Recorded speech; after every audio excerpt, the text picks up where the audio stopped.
Hare Krishna, Krishna Krishna, Hare Hare, Hare Rama, Rama Rama, Hare Hare, Hare Krishna, Krishna Krishna, Hare Hare.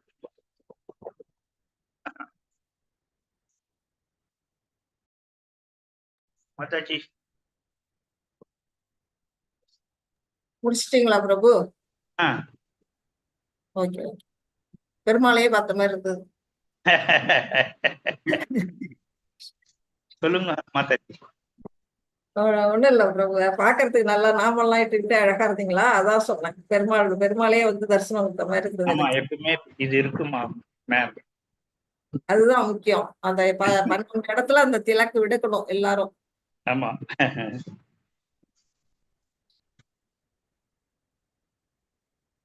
Bhanumathi மாதாஜிக்கு network சரியில்லை பொழுது வந்து போறாங்க. ஆமா Mataji. Okay okay. பாவம்.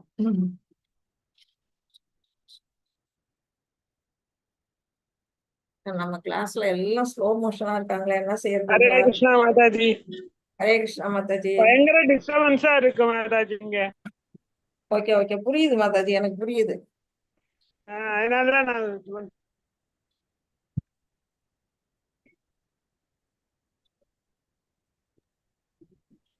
YouTube போட்டு class ஸ்டார்டட்னு போட்டு. ஆமா பிரபு, சாயந்தரம் 5 மணிக்கு வச்சாலும் இதே கதையா தான் இருக்கு, 3 மணிக்கு வச்சாலும் இதே கதையா தான் இருக்குது.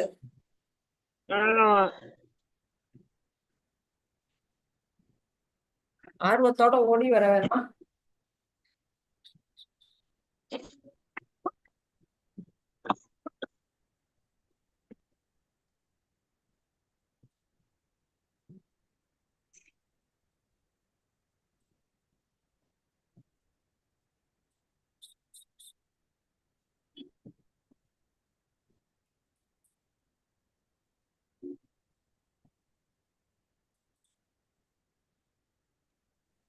இந்த மாலையை முடிச்சுட்டு ஆரம்பிக்கிறேன். எல்லாம் பண்ணிட்டு இருக்கேன்.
ராதாகிருஷ்ணன் பிரபுஜி, அட்டன்ஸ் எப்படி கொடுக்கணும் எனக்கு தெரியல. அதுதானே சாட்டிங் பண்ணா போதும்ல?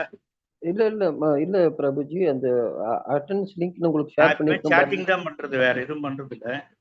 பரவாயில்லைங்க, அவங்க இது போட்டு நான் உங்களுக்கு போட்டுறேன். நான் ஒன்றும் பிரச்சனை இல்லை. தேங்க்யூ.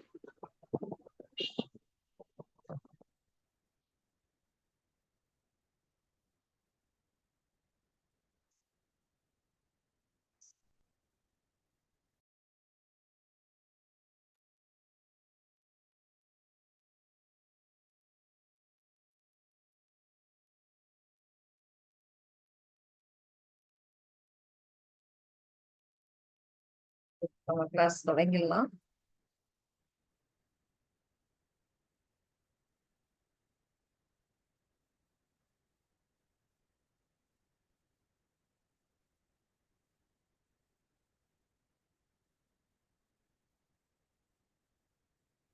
சாப்டர் பார்த்துட்டு இருக்கிறோம். என்ன பார்த்தோங்கிறது யாராவது சொல்ல முடியுமா? போன வாரம் நான் பிரேயர் சொல்லிடுறேன், அதுக்கு பிறகு சொல்லுங்க, குறிச்சு வச்சிருக்கத எடுத்து. ஓம் நமோ பகவதே வாசுதேவாய. ஓம் பகவதே வாசுதேவாய. ஓம் நமோ பகவதே வாசுதேவாய. ஓம் அஞ்ஞானதிமிராந்தஸ்ய ज्ञानाञ्जनशलाकया चक्षुरुन्मीलितं येन तस्मै श्रीगुरवे नमः।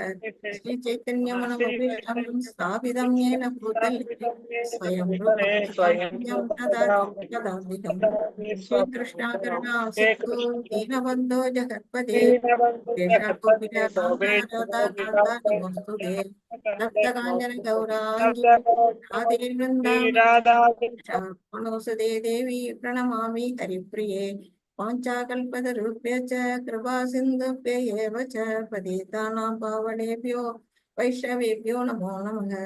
नमो विष्णुपादाय कृष्णपृष्ठाय भूतले श्रीमदे भक्तिवेदान्त स्वामी इति नामिने।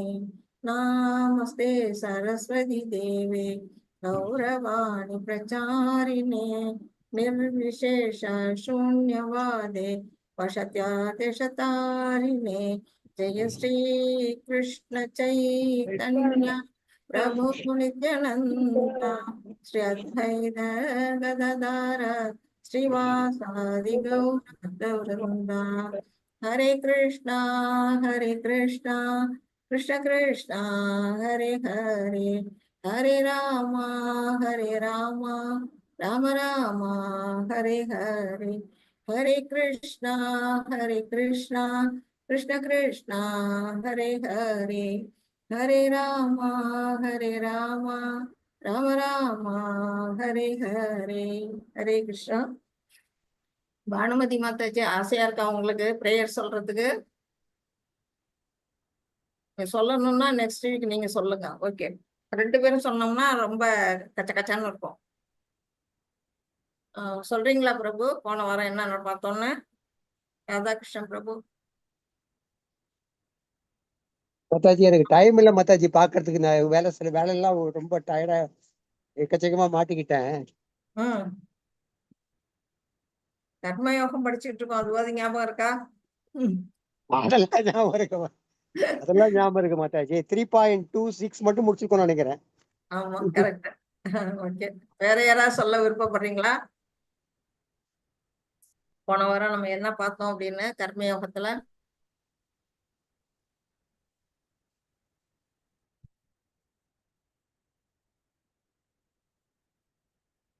பகவான் கிருஷ்ணர் பூமிக்கு இறங்கி அவர் தன்னுடைய கடமைகளை எப்படி செய்யறாரு நம்ம பார்த்தோம் இல்லையா? பார்த்தோமா இல்லையா?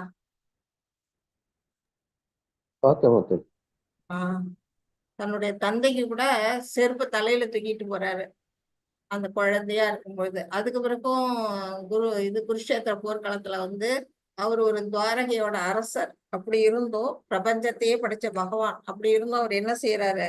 அங்க போர்க்களத்துல நம்ம அர்ஜுனனுக்கு சாரதியா இருக்கிறாரு. சாரதியா இருக்கிறதோட இல்ல, அட்வைசராகவும் இருக்கிறாரு. தர்மம் ஜெயிக்கணுங்கிறது தான் அவரோட நோக்கம். அவரால் நினைச்சா இங்க பூமிக்கு இறங்கி செய்யணும்னு எந்த அவசியமும் இல்லை.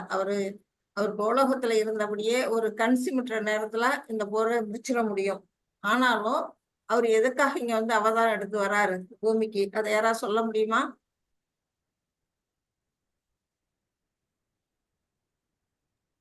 அது இந்த தர்மத்தை நிலைநாட்டுறதுக்கு. ஓகே, தர்மத்தை நிலைநாட்டுறதுக்கு தான் வராரு, கரெக்ட். ஆனா அவர் அது அங்க இருந்தே செய்ய முடியும் இல்லையா? கோலோகத்துல இருந்தபடியே செய்ய முடியுமா முடியாதா? அவருக்கு அந்த திறமை இருக்கா இல்லையா? இருக்கு.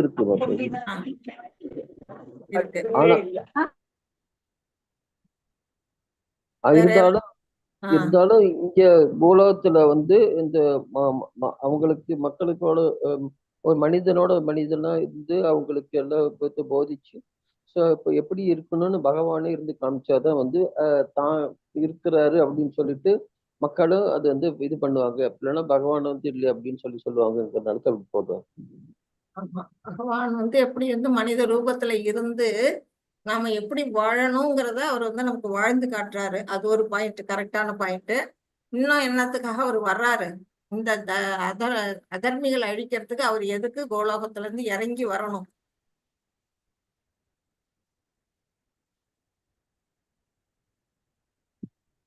நீங்க சொன்ன பாயிண்ட் ஒரு பாயிண்ட்.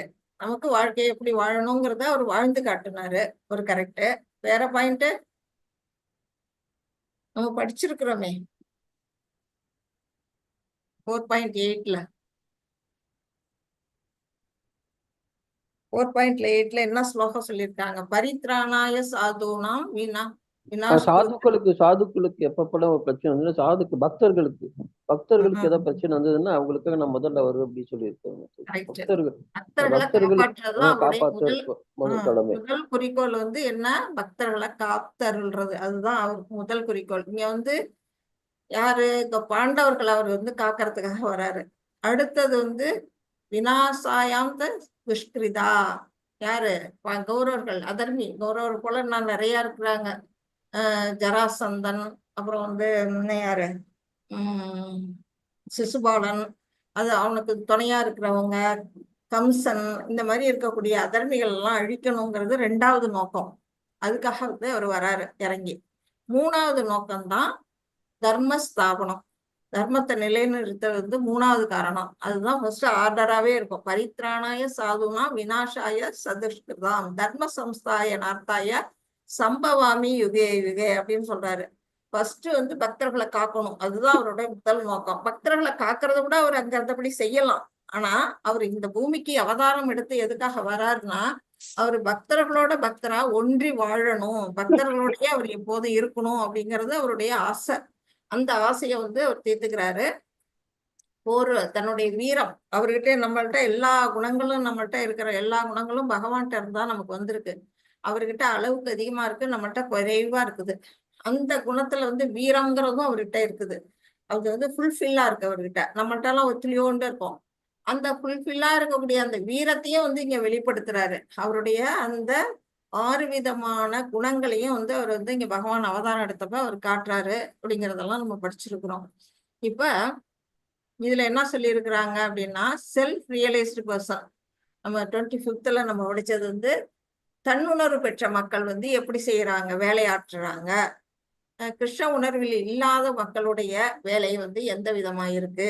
இது மாதிரி 2 டிஃப்ரெண்ட் டைப்ஸ் ஆஃப் ஒர்க் என்ன செய்யறாங்க. இப்ப பாத்தீங்கன்னா, இந்த தன்னுணர்வு பெற்ற ஆத்மாக்கள் என்ன செய்யறாங்க? நம்மள மாதிரியே தான் அவங்களும் சமைக்கிறாங்க, நம்மள மாதிரியே தான் சாப்பிடுறாங்க, நம்மள மாதிரியே தாங்க என்ன செய்யறாங்க, காய்கறியை நம்ம வெட்டுறாங்க, வீட்டுக்கு துடைக்கிறாங்க, மாவு போடுறாங்க, அப்புறம் வந்து தீப தூபம் காட்டி பகவானை ஆராதிக்கிறாங்க. இது வந்து சாதாரணமா எல்லா மக்களுமே செய்யறோம் இல்லையா? இது வந்து கிருஷ்ண உணர்வுல இருக்கிறவங்களும் செய்யறாங்க, அந்த உணர்வு அற்றவங்களும் செய்யறாங்க. ஆனா 2 பேருக்கும் டிஃபரன்ஸ் என்ன? இவங்க வந்து எல்லா உணர்வும், அந்த எது செஞ்சாலுமே இதை பகவானை நோக்கி செய்யப்படுது. சமையல்லாம் சாமிக்கு நைவேத்தியம் பண்ணணும் அப்படிங்கிற அந்த உணர்வோட சமைக்கிறாங்க. சாப்பிடும்போது பகவானுடைய பிரசாதத்தை ஏத்துக்கிறோங்கிற உணர்வோட ஏத்துக்கிறாங்க. பகவானை நினைச்சு தீப தூபம் காட்டுறாங்க, அவருடைய இடத்தை வந்து தூய்மைப்படுத்துறாங்க. இப்படி எல்லாமே அவருக்காக செய்யப்படுது, கிருஷ்ணருக்காக, அவரை திருப்திப்படுத்துறதுக்காக செய்யக்கூடிய செயல்களா வந்து இது இருக்குது. அதுதான் வந்து செல்ஃப் ரியலைஸ்டு பர்சன். அவங்களுடைய பாதை எப்படி இருக்கு? கரெக்டான பாதையில இருக்கிறாங்க. தன்னுடைய உணர்வுகள், செயல்களை எல்லாமே பகவானை கிருஷ்ணா சென்சஸ் சாட்டிஸ்ஃபேக்ஷன், பகவானை திருப்திப்படுத்துறதுக்காக மட்டுமே அவங்க செயல்படுறாங்க அப்படிங்கிறத நம்ம பார்த்தோம். ஆனா அந்த இக்னரண்ட் பீப்புள் என்ன செய்யறாங்க பாத்தீங்கன்னா, இங்க உட்காந்துக்கிட்டு சீட்டாட்டம் அதுல மூழ்கி இருக்கிறாங்க. அவங்களுடைய ஞாபகம்லாம் எங்க இருக்கு அப்படின்னு பாத்தீங்கன்னா, மணி மைண்டட், பணம் எப்படி சம்பாதிப்பது, கார் எப்படி வாங்குறது, பெண்களை எப்படி அனுபவிக்கிறது, இப்படி தன் உணர்வு, தன் புலன்களை திருப்திப்படுது. Satisfaction of one's own senses, அவங்களுடைய சொந்த புலன்களை எப்படி திருப்திப்படுத்தலாம் அப்படிங்கிறதுலதான் அவங்களுடைய ஞாபகங்கள்லாம் இருக்கு. இந்த மாதிரி 2 விதமான மனிதர்களை நம்ம வந்து போன வாரம் பார்த்தோம். அதுதான் வந்து 3.25ல நம்ம பார்த்தது. 3.26ல என்ன பார்த்தோம் அப்படின்னா, விதிக்கப்பட்ட கடமைகளின் பலன்களில் பற்று கொண்டுள்ள அறியாமை உள்ள மனிதர்களை, அதாவது பௌதீகத்துல ஆழ்ந்திருக்கக்கூடிய அந்த மக்களையோட மனசை வந்து யாரெல்லாம் நாம என்ன செய்யக்கூடாது? குழப்பக்கூடாது. யாரு? அறிவாளிகள், கிருஷ்ண உணர்வுல இருக்கிற ஒரு நபர், இல்ல கற்றறிந்த ஒரு நபர், அவங்க என்ன செய்யலாம்? அவங்க வந்து குழப்பக்கூடாது. நீ வந்து செய்யறது சரியில்லை, நீ வந்து பக்தி பாதைக்கு வா, நீ வந்து ஏன் இப்படி வந்து பௌதிக புலனின்பத்துல ஈடுபட்டிருக்கிற அப்படின்னு போய் அவங்கள வந்து மனசை வந்து குழப்பக்கூடாது. அது என்ன செய்யணும்?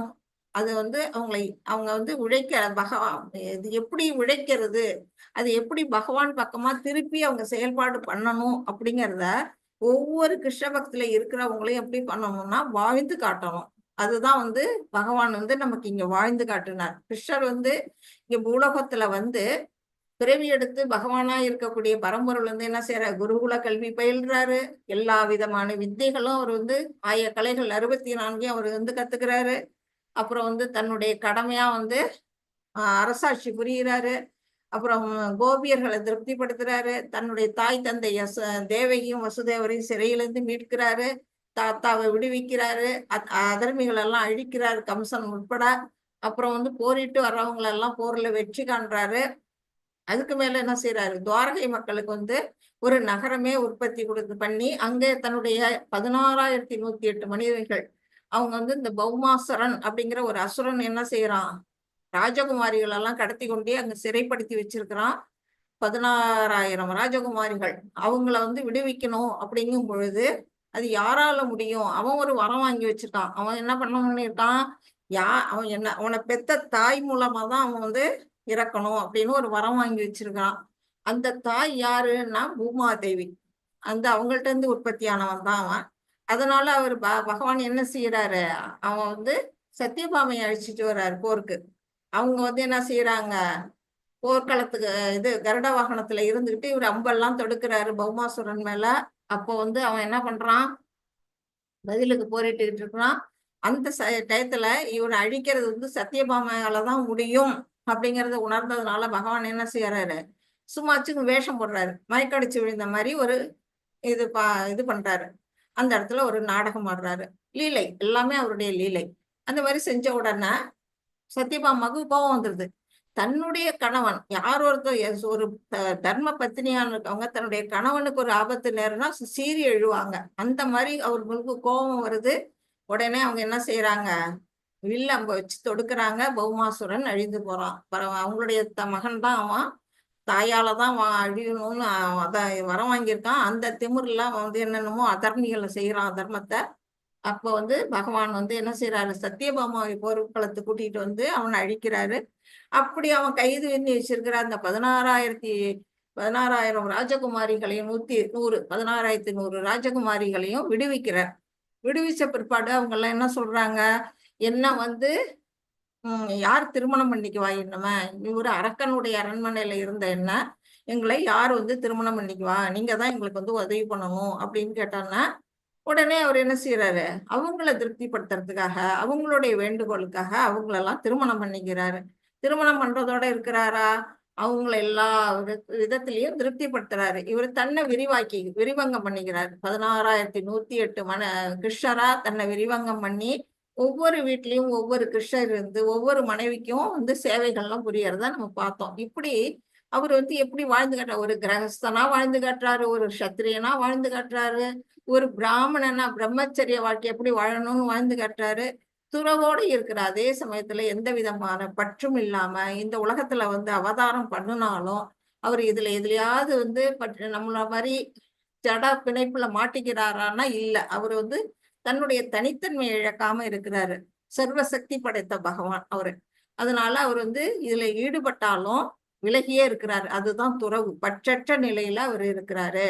அப்படிங்கிறதெல்லாம் நம்ம வந்து எதுக்காக இதெல்லாம் நமக்கு சொல்லப்பட்டிருக்கு, நாம வந்து அவரோட வழியை பின்பற்றணும். அப்பதான் நாம வந்து அந்த நிலைக்கு நம்மளால உயர முடியும் அப்படிங்கிறது காட்டுறதுக்காகவே அவர் வந்து இங்க வந்து வாழ்ந்து காட்டினாரு அப்படிங்கிறதெல்லாம் பார்த்தோம். ஜனகரோட வாழ்க்கையை பார்த்தோம். இப்படி எப்படி வாழணுங்கிறத அவங்க எல்லாம் காட்டிட்டு போயிருக்கிறாங்க. இன்னைக்கு நாம வந்து 3.27 பார்க்கணும். யார் படிக்கிறீங்க? ஹரே கிருஷ்ணா. படிக்கட்டுமா மாதாஜி? படிங்க பிரபு. பிரகிருதே கிரியமாணினி குணைக கர்மாணி சர்வஷக அகங்கார விமூடாத்மா கர்த்தா விமூடாத்மா கர்த்தாமிதி மன்யதே. அகங்காரத்தினால் பாதிக்கப்பட்டு மயங்கிய ஆத்மா பௌதீக இயற்கையில் முக்குணங்களால் நடைபெறும் செயல்களுக்கு தன்னையே கர்த்தா என்று எண்ணிக்கொள்கின்றான். ஹரே கிருஷ்ணா மாதாஜி. மாதாஜி, முக்குணங்கள்னாக்க என்ன மாதாஜி? அது தமோ குணம் அதுவா? வேற ஏது சத்வ குணம்? சத்- சத்வ குணம், தமோ குணம், ரஜோ குணம். அதேதான் அதேதான் ஓகே பிரபு. ஓகே சத்துவகுணம், ஓகே ரஜோகுணம், தமோகுணம், அந்த 3 குணங்கள். ஓகே அந்த ஓகே 3 குணங்கள்ல தான் நம்ம எல்லாம் ஆட்பட்டு சிக்கிட்டு இருக்கோம் பிரபு. இங்க நம்மள்ட்ட இந்த 3 குணங்களுமே இருக்குது. ஒவ்வொரு நேரத்துல ஒவ்வொரு குணம் தூக்கலா இருக்கு. இப்ப எல்லாம் நம்ம இந்த கிளாஸ்ல இருக்கிறப்ப நீங்க எந்த குணத்துல இருக்கிறீங்க பிரபு? இப்பதான் வந்து சுத்த சத்துவ குலத்துல இருக்கேன் மாதாஜி. சுத்த சத்துவத்துல நம்மளால போக முடியாது. சத்துவ சத்துவ குணத்துல குலத்தை இருக்கணும்னு என்ன சத்துவ சொல்லிடலாம். ஆஹ் சுத்த சத்துவத்துக்கு போயிட்டோம்னா நம்ம இந்த உலகத்திலேயே இருக்க வேணாம், போயிடலாம், வைகுண்டத்துக்கு போயிடலாம். நம்ம வந்து ஓகே நம்ம வந்து இப்ப சத்துவ குணத்துல நம்ம எல்லாருமே இருக்கிறோம். இப்ப வந்து இந்த ஸ்லோகத்துல என்ன சொல்லி இருக்கிறாங்க, பிரகிருதியே கிரியமானானி அப்படின்னா இந்த ஜட இயற்கை. பிரகிருதி அப்படின்னா ஜட இயற்கை, அதனால செய்யக்கூடிய செயல்கள். அது எது செய்து? 3 குணங்கள். 3 குணங்களின் அடிப்படையில தான் நம்ம எல்லாருமே இயங்கிட்டு இருக்கிறோம். இந்த படத்துல பாத்தீங்கன்னா இங்க பாருங்க 3 குணங்கள் இருக்காங்க பாருங்க. ஒவ்வொரு பெண் மாதிரி இருக்காங்க இல்லையா? ஒருத்தவங்க சத்துவகுணம், ஒருத்தவங்க ரஜோகுணம், ஒருத்தவங்க தமோகுணம். இந்த 3 குணமும் ஒரு பெண்ணா இங்க உருவகப்படுத்தி சொல்லப்பட்டிருக்கு. அவங்க கையில என்ன இருக்குது? கயிறு, நூல் மாதிரி மெல்லிசா மெல்லிசா கயிறு என்ன செய்யுது? நம்மளை வந்து கட்டுப்படுத்தி வச்சிருக்கு. நம்ம எல்லாம் வந்து கண்டிஷன் சோல், கட்டுண்ட ஆத்மாக்கள் அப்படின்னா இந்த 3 குணங்கள்ல தான் நம்ம எல்லாம் கட்டுண்டு இருக்கிறோம். இது வந்து கண்ணுக்கு தெரியாத ஒரு வகையான கயிறு. அதுதான் வந்து இங்க நம்ம பாக்குறோம். அவங்க என்ன செய்யறாங்க? நம்ம வந்து லெவல் 1லயே படிச்சோம். பப்பட், பொம்மலாட்ட நிகழ்ச்சி எல்லாம் நடக்கும் இல்லையா? எல்லாருக்கும் வந்து வேடிக்கை பார்க்கறதுக்கு வந்து காட்சி எல்லாம் பண்ணுவாங்க. பொம்மலாட்டம்னு பின்னாடி திரைக்கு பின்னாடி இருந்துகிட்டு கயிறுல வந்து பொம்மையை ஆட்டி ஆட்டி அவங்க ஒரு கதையை சொல்லுவாங்க. பார்த்துருப்போம் நம்ம எல்லாருமே. அந்த மாதிரிதான் இந்த 3 குணங்களும் கண்ணுக்கு தெரியாம திரைக்கு பின்னாடி இருக்குது. நாமெல்லாம் திரைக்கு நேரா இருக்கிறோம். நம்மள என்ன செஞ்சிருக்காங்க? இந்த 3 குணங்கள், சத்துவம் ரஜோ தமோங்கிற அந்த 3 குணங்கள்ல நம்மளை கட்டுண்ட வச்சு நம்மள ஆட்டி வைக்கிறாங்க. நாம வந்து என்ன செய்யறோம்? அவங்க ஆட்டுறபடி ஆடிக்கிட்டு இருக்கிறோம். பொம்மலாட்டம் எப்படி நடக்குதோ அதே போலதான் நாமெல்லாம் வந்து இந்த உலகத்துல, இந்த உலகம் என்னும் நாடக அரங்குல நாம வந்து ஆடிக்கொண்டிருக்கிற பொம்மைகள் தான். அந்த மாதிரி நம்ம வந்து இதுல கட்டுண்டு இருக்கிறோம் அப்படிங்கிறத புரிஞ்சுக்கணும். இதுல இப்படி இந்த வரி கட்டுண்டு இருக்கிறோங்கிறது யார் ஒருத்தவங்க புரிஞ்சுக்கல அப்படின்னா அகங்கார விமூடாத்மா. அகங்காரம்ங்கிறது இந்த இடத்துல எதை பத்தி சொல்லியிருக்கு? யாராவது சொல்ல முடியுமா? இந்த இடத்துல அகங்காரம்னு எதை சொல்றாங்க?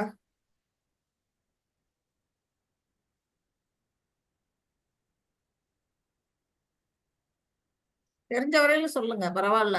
நம்ம அப்படி சொல்லிதான் நம்ம வந்து நம்மளை உயர்த்தி கொள்ளணும். அதுக்காக தான் உங்களை நான் கேட்கிறேன். எல்லாமே நான் தான் கண்ட்ரோல் பண்றேங்கிற மாதிரி சொல்லிட்டான். அகங்காரம் வந்துச்சுன்னா அது அவனை வந்து அழிச்சிரும் அப்படின்னு. இந்த நான் தான் நான் எல்லாமே தாங்கிறது யாரு பிரபு? ரைட்டு நீங்க நான் தான் சொல்றது.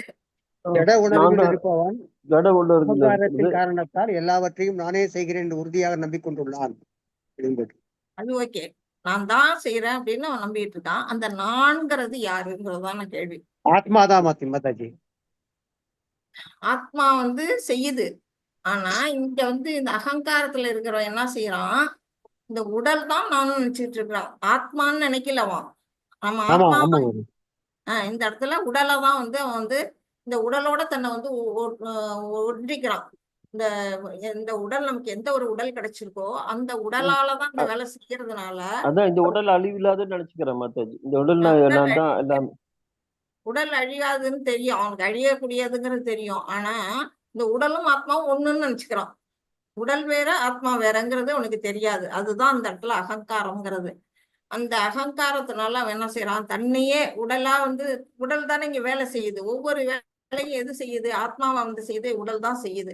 அப்ப இந்த உடல்ல செய்யறத நான் தான் செய்யறேன் அப்படின்னுட்டு உடலையும் ஆத்மாவையும் ஒண்ணுபடுத்திடுறான். அந்த இடத்துல உடல் வேற இல்ல, ஆத்மா வேற இல்ல, நானும் அது ஒண்ணு அப்படிங்கிற அந்த நிலையில அவன் என்ன செய்யறான்? இந்த இங்க நடக்கக்கூடிய காரியங்களுக்கெல்லாம் நான் தான் காரணம் அப்படிங்கிறத அந்த இடத்துல அவனுடைய அகங்காரம் வெளிப்படுது. இது வந்து விமூட ஆத்மா அப்படின்னு பகவான் இங்க வந்து சொல்லிட்டாரு. முட்டாள் அப்படின்னு பகவான் சொல்றாரு. ஏன் முட்டாள்? அறியாமை. அறியாமை காரணத்தினாலதான் அவன் அந்த மாதிரி செய்யறான். என்ன அறியாமை? உடல் வேற ஆத்மா வேற. இந்த உடல் வந்து நம்ம செஞ்சக்கூடிய கர்மங்களுக்கு தகுந்த மாதிரி, நமக்குள்ள குணங்களுக்கு தகுந்த மாதிரி ஒரு உடல் கிடைச்சிருக்கு அப்படிங்கிறது தான் உண்மையே தவிர இந்த உடல் வந்து நிரந்தரமற்றது. இது வந்து தற்காலிகமானது. இந்த உடல் அழிஞ்சோடனே நமக்கு வந்து ஆத்மா பிரிஞ்சு போய் இன்னொரு உடலை எடுத்துக்க போகுது. அப்ப இந்த உடல் செஞ்சதெல்லாம் அவன் வந்து சொல்ல மாட்டான். இது நான் தான் அந்த போன ஜென்மத்துல இதெல்லாம் செஞ்சேன் அப்படின்னு எந்த ஆத்மா வந்து சொல்லாது. ஏன்னா அது மறந்தே போயிடும். அந்த மாதிரி நிலையில இந்த அகங்காரம்ங்கிறது என்ன செய்யுது, எல்லாமே நான் தான் செய்யறேன் அப்படிங்கிற ஒரு இது நம்ம உள்ளபடியே பார்த்தா நாமெல்லாம் வந்து பகவானுடைய அங்க துணுக்குகள், பகவான்கிட்ட இருந்து பிரிந்து வந்த ஜட சக்திகள் அப்படிங்கிறத நம்ம படிச்சோம். என்ன படிச்சோம்? பூமிரானோ அனோல வாயு கம்மனோர் புத்திய வச்ச பகவான்கிட்ட இருந்து பிரிந்து வந்த ஜட சக்திகள், 8 விதமான ஜட சக்திகள், ஸ்தூலம் மற்றும் சூட்சுமம் எல்லாமே வந்து அவர்கிட்ட இருந்து வந்ததுதான். நமக்கு வந்து இந்த உடலை யார் கொடுத்தா?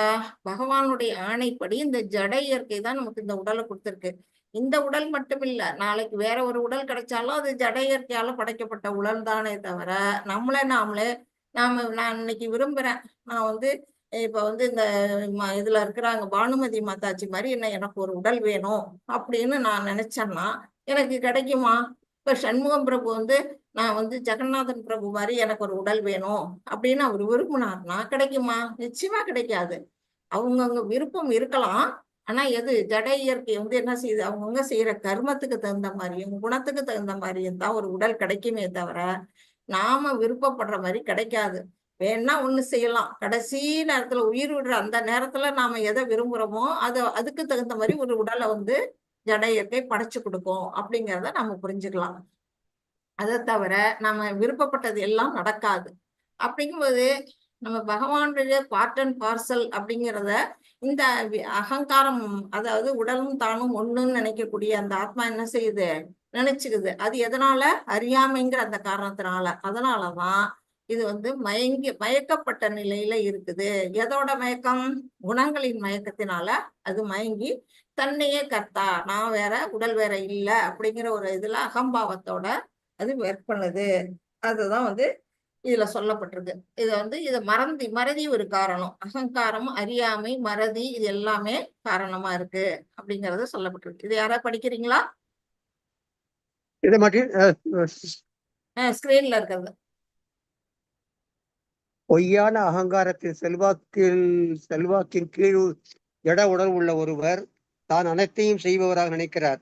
அறியாமை அவரது மொத்த மற்றும் நுட்பமான உடல்கள் பரம இறைவனின் மேற்பார்வையின் கீழ் ஜட இயற்கையினால் உருவாக்கப்பட்டிருக்கின்றன.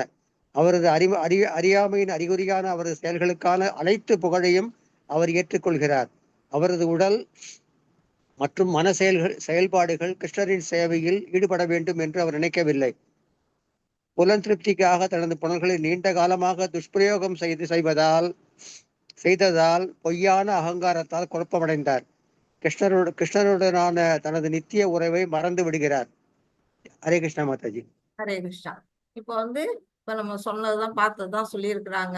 ஒவ்வொருத்தரும் அவங்க வந்து அகங்காரம் மூலமா தன்னுடைய உடலையே வந்து ஆத்மாவும் நான் வேற இல்லை அப்படிங்கிற அந்த நினைவுல அவங்க இருக்கிறாங்க.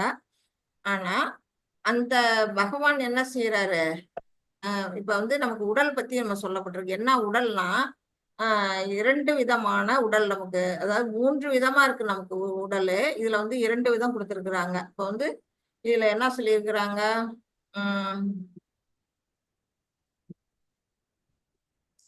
உடல் மற்றும் மன செயல்பாடுகள் அப்படின்னா, உடல்ங்கிறது இங்க எதனால ஆனது? நம்ம வந்து 13வது சாப்டர்ல படிச்சிருக்கிறோம். யாராவது சொல்ல முடியுமா உடல் வந்து எதனால ஆனதுன்னு? பஞ்சபூதத்தால் ஆனது மாதாஜி. கரெக்ட். பஞ்சபூதத்தால் ஆனது இந்த உடல். அதுதான் வந்து ஸ்தூல உடல், கண்ணுக்கு தெரியக்கூடிய அந்த ஸ்தூல உடல் வந்து பஞ்சபூதங்களால் ஆனது. மனம், அடுத்தது மனம், சூக்ஷ்ம ரூபம். அந்த ரூபம் எதனால ஆனது? ஆத்மா. ஆத்மா அதுக்கு மேல இருக்கு, 3வது நிலையில இருக்கு. அது பரமாத்மா இல்ல பிரபு. இப்ப வந்து ஸ்தூல உடல் பஞ்சபூதங்களால் ஆனது. சூக்ஷ்ம உடல்னு ஒண்ணு இருக்கு இல்லையா நமக்கு? ஆமா. அந்த சூக்ஷ்ம உடல் எதனால ஆனது? யாருக்காச்சும் தெரிஞ்சா சொல்லலாம்.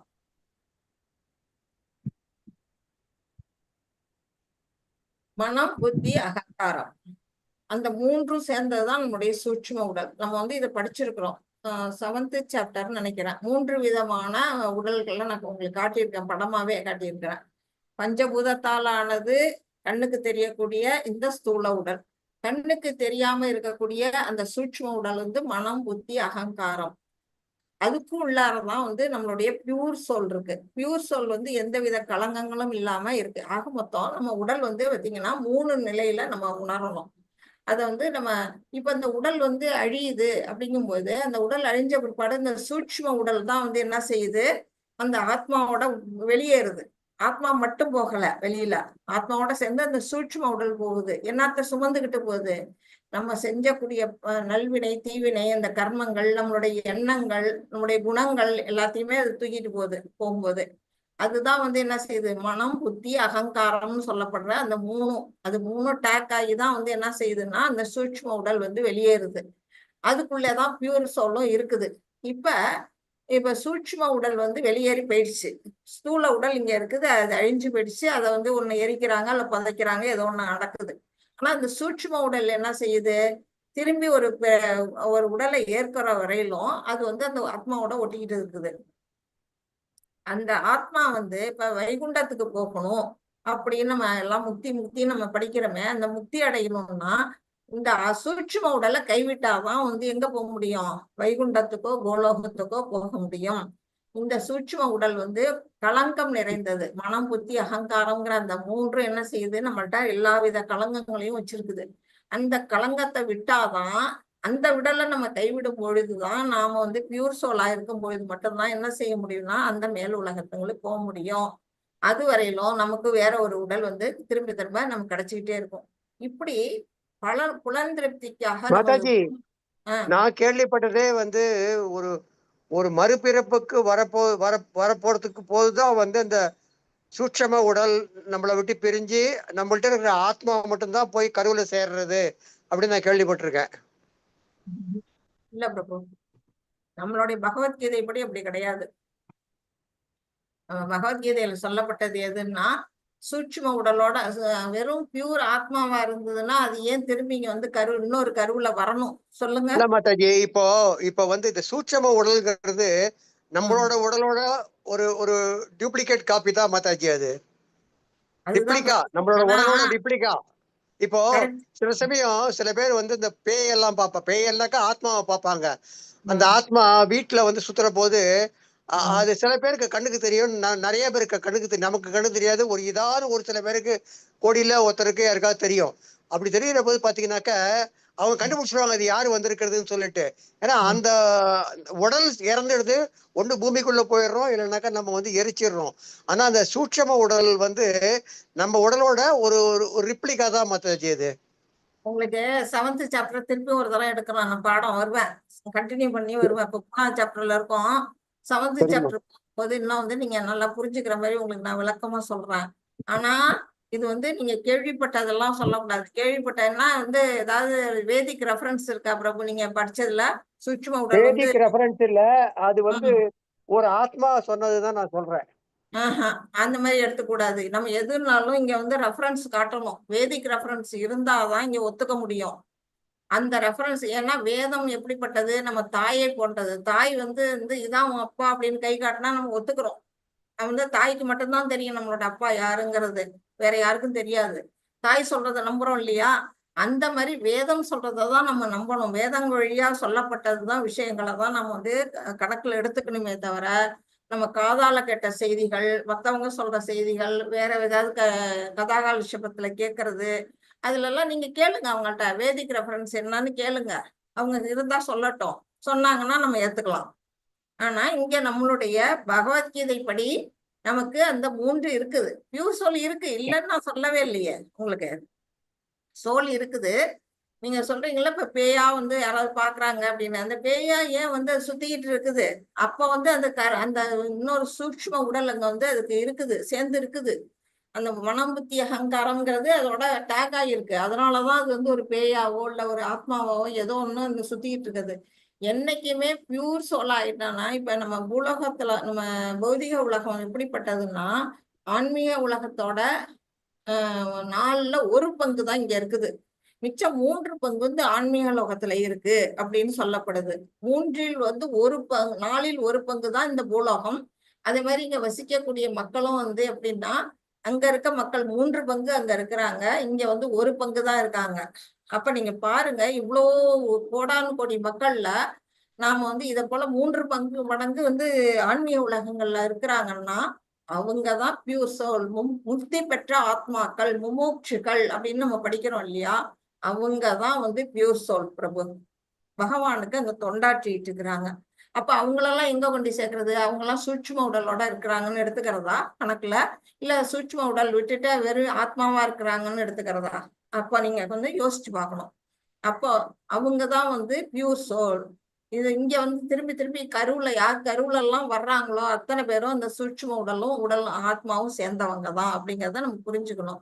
இப்ப வந்து இதுல புலன் திருப்திக்காக நமது புலன்களை நீண்ட காலமாக அப்படின்னு சொல்லியிருக்கிறாங்க. நீண்ட காலம் இந்த மனித பிறவி நமக்கு கிடைக்கணும்னா நம்ம வந்து எத்தனை பிறவி எடுத்து நம்ம இந்த மனித பிறவி நமக்கு கிடைச்சிருக்கோம்? யாருக்காவது யோசிச்சு சொல்ல முடியுமா? பல பல லட்சம் பிறகு இருக்கு மாதாஜி. பல லட்சம் பிறகுக்கு அப்புறமா தான் இந்த பல மனித பிறவி. லட்சம் பல கோடி ஆண்டுகள் நம்ம வந்து எதாவோ பிறந்திருப்போம். என்னென்னமோ புழுவாவோ பூச்சியாவோ வண்டாவோ இல்ல மிருகமாவோ இல்ல பறவையாவோ ஏதோ நம்ம பிறந்து பிறந்து பிறந்து பிறந்துதான் என்ன பண்ணிருக்கிறோம். இப்ப மனிதரா நமக்கு ஒரு வாய்ப்பு வந்து கிடைச்சிருக்கு. இந்த மனித பிறவிங்கிறது வந்து கிடைத்தற்கரிய பிறவி. இது வந்து நம்ம வந்து நல்லா அந்த பிறவியை வந்து யூஸ் பண்ணிக்கணும். எதுக்காக இந்த மனித பிறவி நமக்கு கொடுக்கப்பட்டிருக்கு? எல்லாரும் யோசிச்சு பாருங்க. நம்ம வந்து இந்த பௌதிகத்தை அனுபவிக்கிறதுக்காக நமக்கு இந்த உடல் கிடைச்சிருக்கு? இல்லவே இல்லை. நாம எல்லாரும் பகவானை சென்று அடையணும். அதுதான் வந்து அந்த குறிக்கோள். அப்ப நம்ம அல்டிமேட் கோலா இருக்கக்கூடிய பகவானை சென்று அடையறதுக்கு நமக்கு ஒரு வாய்ப்பு. இந்த மனித பிறவிங்கிறது ஒரு வாய்ப்பு. ஏன்னா இந்த மனித பிறவியில மட்டும்தான் பகவானுக்கு தொண்டு செய்ய முடியும். இப்போ ஒரு விலங்காவோ ஒரு பறையாவோ இல்ல ஒரு புழுவாவோ இருந்துகிட்டு பகவானுக்கு தொண்டாற்ற முடியாது. அதனால நமக்கு மனித பிறவிங்கிறது தேவர்கள் எல்லாமும் இங்கதான் வராங்களாம். தேவர்கள் எல்லாமும் எங்க வராங்க? பூலோகத்துக்கு இறங்கி வந்துதான் பகவானை சென்றடைகிறதுக்கான செயல்களை வந்து அவங்க செய்யறாங்களாம். அந்த மாதிரி இருக்கும் பொழுது நம்ம பல கோடி ஆண்டுகளா நம்ம வந்து என்ன பண்ணி வச்சிருக்கிறோம்? பாவம் கர்மங்களை செஞ்சு வச்சிருக்கிறோம். அந்த கர்மங்களை செஞ்சு வச்சு பாவங்களை ஏத்தி வச்சிருக்கிறதுனாலதான் நம்ம வந்து என்ன செய்யறோம்? அந்த பொய் அகங்காரத்துல இருக்கிறோம். நான் உடலே நான் அப்படிங்கிற ஒரு பொய் அகங்காரம் எதனால வந்திருக்கு? அந்த பல கோடி ஜென்மமா அதுல நம்ம ஊறி கிடக்குறோம். ஒரு குட்டையில ஊர்னா மட்டை மாதிரி. அந்த ஊரலால நம்ம என்ன செய்யறோம்? இது உடல் வேற ஆத்மா வேறங்கிறத உணர்றதுக்கு ரொம்ப ரொம்ப கடினப்படுறோம். அதெல்லாம் நமக்கு வந்து ஈஸியா நமக்கு வந்து இப்ப பகவத்கீதை வழியா நமக்கு வந்து இந்த இந்த அறிவை வந்து நமக்கு ஞானத்தை கொடுக்குறாங்க. அந்த மாதிரி நம்ம இதெல்லாம் படிச்சு நம்ம வந்து என்ன செஞ்சுக்கணும்? நம்ம வந்து நமக்கு இப்ப யாராவது ஒருத்தவங்க இப்ப பிரபு சொன்ன மாதிரி யாராவது ஒருத்தவங்க வந்து சூட்சும உடல் அப்படிங்கிறது பியூர் சோல்னு யாராவது சொன்னாங்கன்னா அந்த இடத்துல இவங்க நம்ம என்ன செய்யலாம்? நம்ம வாதம் செய்யலாம். எப்படி செய்யலாம்? நான் அப்படி சொல்லல மாதாஜி, நான் அப்படி சொல்லல. நான் அப்படி சொல்ல சூட்சம உடல் வந்து பியூர் சோல்னு நான் சொல்லல. நான் என்ன சொல்ல வரேன்னாக்கா, அந்த இப்போ வந்து மறுபிறப்புக்கு வரப்போது சூட்சம உடலை பிரிஞ்சு வெறும் ஆத்மா மட்டும்தான், ஆத்மா மட்டுமே தான் வந்து உங்களுக்கு வந்து கருளை கலக்கிறதுன்னு நான் சொன்னேன். வேற ஒண்ணும் சொல்லல நானு. அப்படின்னா எப்படி பிரபு வந்து பியூர் உடம்பு நீங்க ஆத்மாவா இருந்ததுனாக்கா பூமியிலே இருக்காது மாதாஜி. அது போய் சேர்ந்துரும், கடவுள்கிட்ட போய் சேர்ந்துரும். இப்ப இங்க இருக்கிற மக்கள்லாம் வந்து பாவம் புண்ணியம் ஏதோ 3 குணத்தோட தான் இப்ப வாழறாங்க. யாருமே சுத்த சத்துவ குணத்தோட வாழ்றது கிடையாது. முதல்ல எல்லாம் வந்து ஒரு அரக்கன்னு ஒருத்தர் தனியா இருந்தான். இப்ப அந்த மாதிரி கிடையாது. மனுஷன்லயே அரக்கா இருக்கான். இப்போ ஒரு நம்ம வார் நடக்கிறது இந்தியாவுக்கும் பாகிஸ்தானுக்கும். இப்ப வந்து நம்ம வந்து இந்தியாவுக்காக சப்போர்ட் பண்ணணும். ஆனா இந்தியாவை இகழ்ந்து பேசி அந்த ஆர்மியை பத்தி கேவலமா பேசுற ஆளுங்க இந்தியால இருக்கத்தான் செய்யறாங்க. நாத்திகம் அராஜகம் அந்த மாதிரி குணங்களோட இருக்காங்க. முக்கால்வாசி எப்படி இருக்காங்க? தமோ குணத்து மக்களா இருக்கிறாங்க. குணத்துல இருக்கிறாங்க. எப்படி மாதாஜி இவங்க வந்து இப்போ பியூர் சோலா இருக்க முடியும்? திருப்பி திருப்பி தான் பிறப்பாங்க. அந்த மாதிரி சோலை தான் நான் சொல்ல வரேன் நானு. அந்த மாதிரி சோல் தான் பிரபு அவங்களுடைய கர்மாவை தூக்கிட்டு போகுது. சும்மா போகலாது. அந்த கர்மாங்கிறது தான் அங்க வந்து அந்த ஆமா மாதாஜி, கர்மாவை கண்டிப்பா ஒருத்தரும் வந்து தன்னுடைய முந்தைய பிறவி 100 பிறவி 200 பிறவி இருந்தாலும் அத்தனை பிறவியும் கர்மாவை மூட்டை கட்டி முதுகுல சுமந்துக்கிட்டு தான் போறாங்க அடுத்த பிறவிக்கு. போறோம் இல்லையா? அதுதான் வந்து ஒரு கருவுல வருது. இதுதான் கரெக்ட் பாயிண்ட் வந்துட்டீங்க நீங்களே. அந்த கர்மாவோட போற அப்பயே அதான் சொல்ல வந்தேன். நான் அதை பியூர் சோல்னு சொல்லவே வரல. அதான் கரெக்ட். பியூர் சோல் வந்து ஆக்சுவலா வந்து அது போயிடும் வைகுண்டத்துக்கோ இல்லைன்னாக்கா எங்க போகணுமோ அவங்க போயிடும், அங்க போய் கலந்துரும் அவங்க கூட. ஆமா கரெக்ட். உயர்நிலை ஆத்மான்னு சொல்றாங்க அத. அந்த ஆத்மா நிலைக்கு நம்ம போகணும்னா நாம வந்து என்ன செய்யணும், நம்மள வந்து சத்துவ குணத்துல முதல்ல நம்மளை கொண்டு வந்துடணும். ரஜ குணத்தையும் தமோ குணத்தையும் விட்டு அடிக்கணும், சத்துவ குணத்துக்கு வரணும். சத்துவ குணத்துல இருந்ததுக்கு அப்புறம் நம்ம என்ன செய்யணும், சுத்த சத்துவ நிலைக்கு நம்ம மாறணும். அது மாறினா மட்டும்தான் நம்ம வந்து அங்க போக முடியும் அப்படிங்கிறத நம்ம புரிஞ்சுக்கணும். அததான் வந்து நமக்கு இங்க ரிப்பீட்டடா வந்து பிரபுபாதா சொல்லி இருக்கிறாங்க. எதுக்காக கிருஷ்ணரே வந்து ரிப்பீட்டடா சொன்ன கருத்தையே சொல்றாரே அப்படின்னு கூட நம்ம நினைக்கலாம். அப்பயாவது நம்ம மண்டையில ஏறுமா அப்படிங்கிறது தான் அவர் வந்து பாக்குறாரு. அதுதான் நம்ம புரிஞ்சுக்கணும். 3.28 யார் படிக்கிறீங்க? ஹரே கிருஷ்ணா. நான் படிக்கிறேன் மாதாஜி. படிங்க. ஹரே கிருஷ்ணா. ததத் வித்து மகாபோஹோ குணகர்ம விபாகயேஹோ குணகுணேஷி வர்த்தந்த விதிமத்வத் ந சஜ்ஜதே. இது வரல, இது சஜ்ஜதேவா நசஜ்ஜயே. தத்வவித்து மகாபாஹோ குணகர்ம விபாகயோஹோ குணகுணேஷு வர்த்தந்த இதி மத்வா ந சஜ்ஜதே. சஜ்ஜதே அது வரல, வாயில நுழையல. பரவாயில்ல. பலம் பொருந்திய புஜங்களை உடையோனே, பக்தியில் செயல்படுத்துதல் மற்றும் பலனை நோக்கி செயல்படுத்துதல் இவற்றின் வேறுபாட்டை நன்கு அறிந்திருப்பதால் பூரண உண்மையின் ஞானமுடையவன் புலன்களின் புலனுகர்ச்சியில் தன்னை ஈடுபடுத்திக் கொள்வதில்லை. ஹரே கிருஷ்ணா மாதாஜி. பூரண உண்மையின் ஞானமுடையவன் அப்படின்னு சொல்லியிருக்காங்க. அவர் தான் வந்து இங்க யாரு, தத்துவவித்து. தத்துவவித்துனா யாருன்னா, நம்ம வந்து 3 நிலைகள்ல பகவானை படிச்சிருக்கோம். பிரம்மன், பரமாத்மா, பகவான் அப்படின்னு இந்த 3 நிலைகள்ல பகவான் இருக்கிறாரு.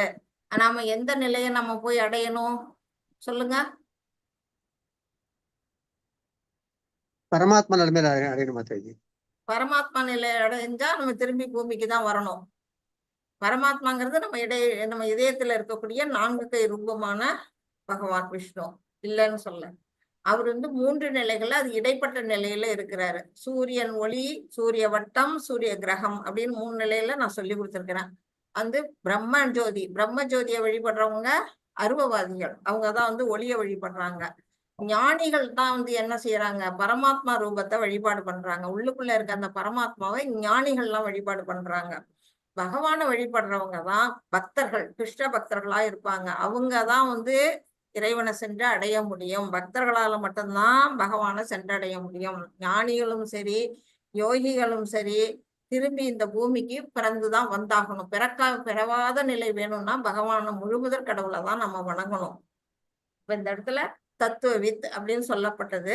இந்த பிரம்மன், பரமாத்மா, பகவான் இந்த 3 நிலையை உணர்ந்து முழுமுதற் கடவுளாகி இருக்கக்கூடிய பகவான் தான் உண்மையான இறைவன் அப்படிங்கறது யார் ஒருத்தவங்க உணர்ந்து கொள்றாங்களோ அவங்கதான் தத்துவவித்து. தத்துவவித்துனா என்ன, பூர்ண சத்தியத்தை அறிந்தவர் அப்படின்னு வந்து இதுல சொல்லப்பட்டிருக்கு.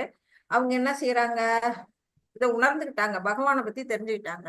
நாம வந்து ஃப்ரூட்டி ஆக்ஷன், பலனை எதிர்பார்த்து செய்யக்கூடிய செயல்களால என்ன விளைவு வரும், பக்தியோட பகவானை வணங்கி செய்யறதுனால என்ன விளைவு வரும் அப்படிங்கிறது அவங்களுக்கு தெரியும்.